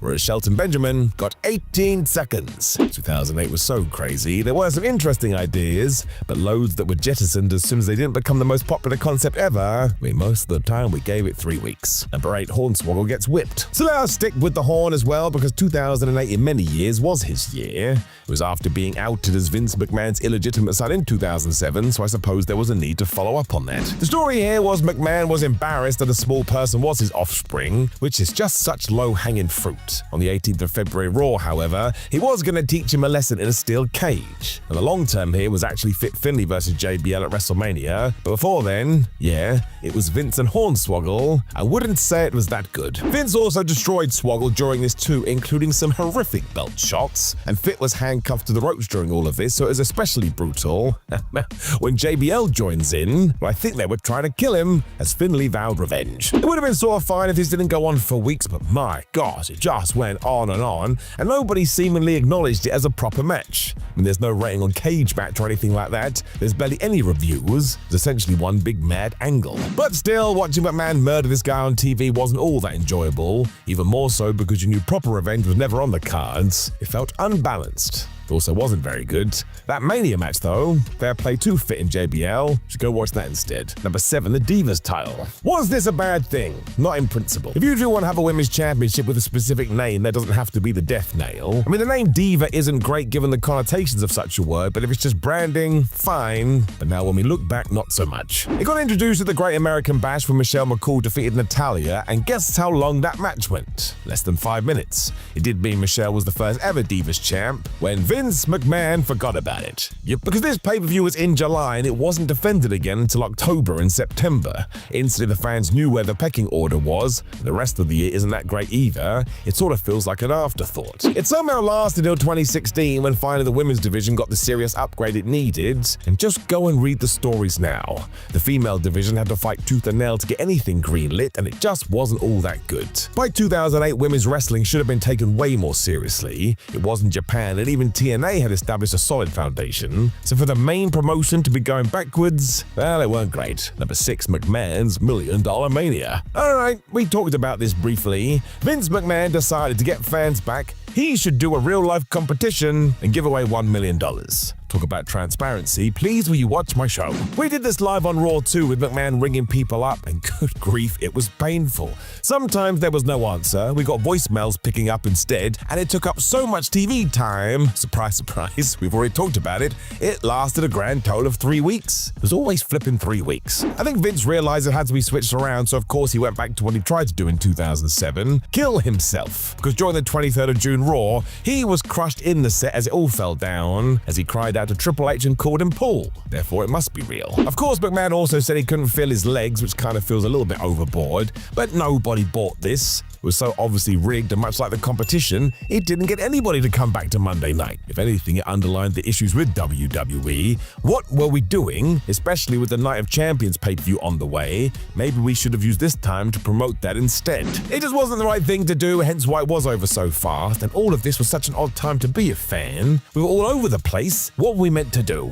Number 5, Vladimir Kozlov. So I don't necessarily blame Vladimir Kozlov for this. We talk about not being given time to try and make things work. Also, wrong place, wrong time. A foreign menace heel in 2008? Come on. It also started with squash matches that felt like they were from the 80s, and from nowhere, Kozlov was on top. He worked Triple H and Jeff Hardy at the Survivor Series, and everybody said the same thing. Why is he here? Just do the game versus Jeff, that's fine. Turned out it was all part of an angle where Hardy actually got attacked beforehand, and that was terrible as well. WWE.com ran the story like Jeff had actually been hurt for real. I have some news, don't do that. Vicky Guerrero also walked out after 10 minutes and went, Edge is now being thrown in here instead, and it was such a mess. And look, when we did have Kozlov and Triple H, let's all just be kind here, it wasn't great. Vladimir was even allowed to be the Undertaker on SmackDown, and for better or worse, that never happened. It was frustrating because everybody could see this wasn't clicking, but we carried on regardless. It was an early taste of McMahon doing whatever he wanted to inspire the fans. I mean, if I was going to sum it up today, I could give you 6 simple words. Do not watch it in 2025. That's about 42 words, but no, you shouldn't. There were just so many other people ready to go, and even now you'll kind of get annoyed. Number 4, JBL is poopy. So earlier we talked about the switch to PG programming, and yes, John Cena was going to be the poster boy for this, and good grief. For some reason, McMahon took the idea of what family TV was and turned it into toilet humor. We didn't need to do that. In the mid-2008s, though, Cena and Crime Time were teaming together before WWE basically forgot about it. That was a shame.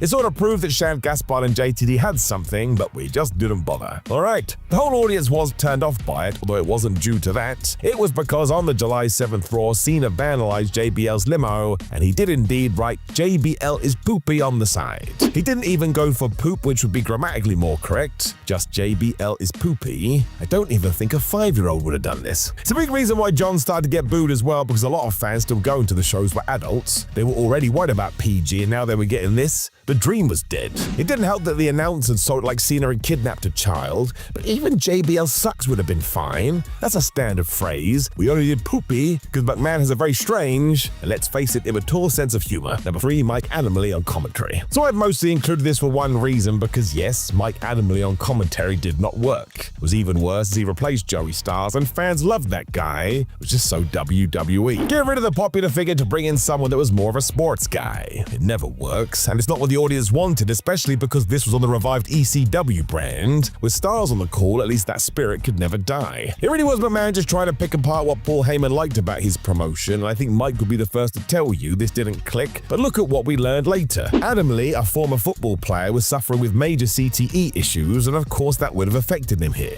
I'm not saying it would have been ideal even without all that, but you do have to give him some leeway when you learn that news. That's terrible. I don't think Adamle was that up on his wrestling knowledge either, and surely that should be on your CV. Doesn't matter what you look like. As a lead announcer, you have to gain the trust of the crowd. So if you're getting facts wrong, not good. It didn't work. Yet WWE kept on with this model for years anyway. Number 2, then he became the general manager. And they literally carried it on here as well, because yes, on the 20th of July Raw, Mike Adamle became the general manager of Monday nights. The sheer fallout from this went on for the entire 3-month run too. Anytime a mistake was made, kablamo, here we go. What made it even more curious is that Shane McMahon announced Adamle as the new GM, and that was a role Shane could have done, because trust me, this was like watching a fish out of water. I'm sure Mike wasn't over the moon about it either. He would have known where he was with his wrestling knowledge, and nobody wants to be put in a difficult situation. Nothing else, it just made fans question who was this for, because it damn sure wasn't for them. Before all of this as well, Adamle had been a perfectly fine backstage interviewer, so why couldn't we have left him there?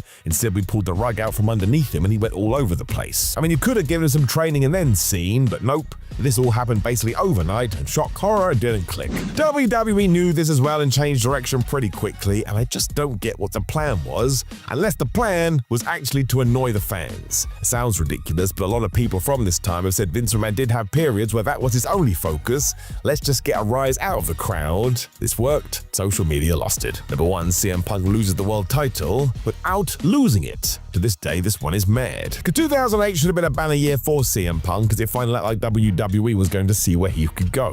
He won the WrestleMania Money in the Bank match and cashed in on Edge on the 30th of June Raw to become the World Heavyweight Champion. If you were a Ring of Honor fan, this felt seismic. Punk had gone all the way. Clearly, WWE never saw him as a proper main eventer though, as from here, he had to jump through so many hoops, the worst coming at the end, because he's another guy we just pulled the plug on as fast as we could. It came before the scheduled scramble match at Unforgiven, and WWE had built this up like, oh my gosh, how will CM Punk survive 6 other people vying for his belt? The truth was he wasn't going to be okay with one, because backstage, before we even got to the bout, Randy Orton kicked his ass, and Punk was barred from competing. Chris Jericho was then moved into his slot, and Y2J actually won the title. Imagine we did this to any other champion. Well, you can't because it wouldn't have happened. Now, Punk did get a TV revenge match against Jericho down the line, but he lost that, of course. Then he got thrown into a random tag team with Kofi Kingston. It was such a 180 and surely annoyed Punk a little bit. It was needless, and you would never get away with this in 2025, especially with a hardcore fan favorite. If you don't want Punk to be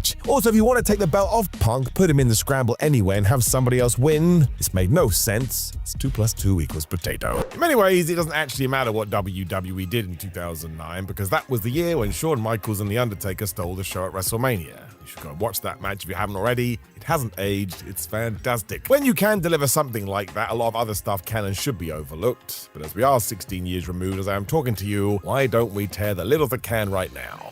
What didn't work way back when, and what did we learn from that point onwards? The answer is not a lot, but I am Simon Miller. Let's dig deep. Number 10, the Kazani debut. This was very strange, and it was all because of the name.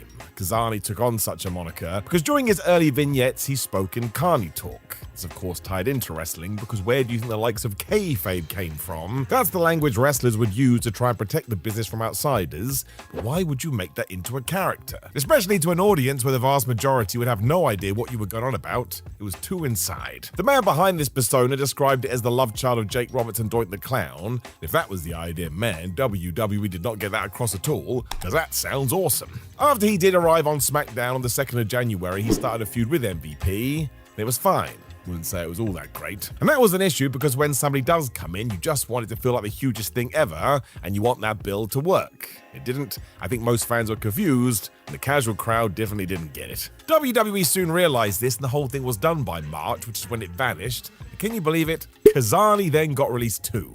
That's just wild, dude. Why couldn't we have tried again? It was the gimmick that was the problem. I tell you, 2009, a lot of wrestlers have said this. Walking on eggshells. Number 9, that weird boxing match. A feud we do forget about today is Chavo Guerrero versus Hornswoggle. Swogs was continuing his run since being revealed as Vince McMahon's illegitimate son, even though he wasn't, and Chavo just got treated really oddly during his time there. I mean, never go and look up Kerwin White. They fought throughout 2009, which gave us a blindfold match, Guerrero dressing up as a bull for a Texas bull rope bout, and for some reason Mark Henry one day came out as Mark Swoggle for a single evening, when we couldn't even be bothered to come up with a good pun. The 24th of August Raw stands out, however, as these two worked a comedy boxing match with oversized gloves. You can see it on the screen right now. Now, I absolutely love goofy wrestling for life, but this was not that. Even a kid would have raised an eyebrow. All of this was just the same punchline over and over again. Bad Looney Tunes would be a good way to explain it, because Chavo would promise to catch that varmint, and then he failed and he never did. It may have been alright if it had only gone for a few weeks, but this went on for months. I'm not sure it helped either guy, and again, do we speak of this today? No, we don't. Number 8, the Summerfest. If I were to call the WWE Raw guest host era a mixed bag, I would be being very kind. It was also another idea that went on for too long, but at least some of the celebrities that stepped in were super fun. Bob Barker, for example, will forever be a legend. Even if he wasn't into wrestling, you could never tell because he'd clearly done some merch beforehand, and he most definitely did not come in cold. It all changed when we got to the August 3rd show, though, because it was the opposite. Actor Jeremy Piven came in to promote whatever his current wares were, and man, he clearly did not want to be there, and it all fell apart when he was putting together a lumberjack match with The Miz and John Cena, and he said the loser shall be banned from Summerfest. That's right, the Summerfest, that well-known WWE pay-per-view. Cena corrected him instantly, and fair play to Piven. He joked that he had screwed up badly, but you can see it in his face. I presume his agent had been told this will be a great idea, and he did not agree. Despite a lot of fluffs like this, the concept ran till May 2010, which was way too long. It only stopped because I think McMahon saw that random celebrities didn't equal ratings. It should have been a random idea broken out here and there just to add a pep to your step, not the focal point of flipping Raw. It was really strange. Number 7, Edge's unfortunate injury. So when we say worst here, we mean because it actually robbed us of something that would have ruled. In 2009, there was no real tag team scene in WWE, when for whatever reason, Edge and Chris Jericho got put together. They also won the tag titles from the Clones at the Bash pay-per-view. Yeah. This created noise. They were huge stars. What were we planning? We never found out because a week later, the Rated R Superstar tore his Achilles during a house show of all things against Jeff Hardy. I suppose creative wanted to see if they could wait it out as we didn't strip these two of the belts, and instead Jericho was allowed to sub in a new member. He picked the Big Show. Fair play to those guys. The name Jerry Show was terrible, but they actually managed to do more than all right. At the same time, oh, what could have been? It's hard to get super pumped because Vince McMahon booked the tag team scene so badly nobody had any confidence, but this actually felt like a change given it was 2 former world champions at the helm. They genuinely had the potential to be one of the best duos of the modern era. I don't know, maybe that's hyperbole, but it's a proper what if. They did indeed feud when Edge came back eventually, and that was good, but it's not like we hadn't seen this before, therefore the tag team likely would have been more interesting. As it is, Rated Y2J, which is also a bad name, will be filed under a sliding doors moment and some mystery like Evolution. Number 6, Jeff Hardy's difficult year. Towards the end of 2008, it seemed as if the Jeff Hardy push was back on track. A world title had finally come his way after previous attempts had stuttered due to Hardy's outside-the-ring personal issues, so seeing him get to the top sort of made you feel like this was his time. As we would learn, it actually wasn't. Because come halfway through the year, the stories are back once again when we actually found out that Jeff's contract was going to end, and he decided he wasn't going to re-sign because he wanted time off. It meant come August, the creative team put Hardy in a loser leaves town cage match against CM Punk. Punk won, Hardy was gone. Any hope this was another turning point then got dashed again because in September, Hardy was arrested for drug trafficking and possession. It was so disheartening because everybody wanted Jeff to be alright. This was scary if nothing else, although the good news today is he seems to be long past all that. That's what matters. Wrestling comes second. Seeing somebody so popular go from these heights to being persona non grata sucked though. Jeff's fan following was ridiculous, and he was the breath of fresh air WWE needed in 2009, and then it felt like it was never going to happen. There was even some criticism when he turned up in TNA because of this desperation for Hardy to be the dude in WWE. Although really, when we do take the whole career into account, you do have to call it a Hall of Fame run. Even today, there is a whole generation of fans who got into wrestling due to that guy. I checked. That doesn't just happen. Number 5, the WrestleMania main event. So we talked about The Undertaker versus Shawn Michaels from Mania 25, and yes, it's one of the best WWE matches ever. Not sure anybody expected it to be of such a level though, because nope, it was not put last at WrestleMania, and this did make sense. The WWE title always headlined the biggest show of the year, but that doesn't mean it was correct. The truth is, Randy Orton vs Triple H was fine all things considered, but so damn mismanaged. The build to this had been unhinged as Orton terrorized Triple H and the McMahons, and yet when they were allowed to officially beat each other half to death, they locked up and wrestled. It's still mad today. The game should have tried to kill this guy instantly. It'd be like you telling me you want some cheese and you go out and eat some chocolate. What are you doing? Throw in that the fans were still in awe from Taker and Shawn, and, well, maybe worst of the year is a bit strong, but it was a talking point for ages. The audience was also miffed due to the stipulation included on Raw. If Triple H got disqualified, Randy would win the title. Again, we underlined it. All people wanted was for Hunter to ruin this guy. Hindsight is a powerful tool though, so WWE does need some leeway here.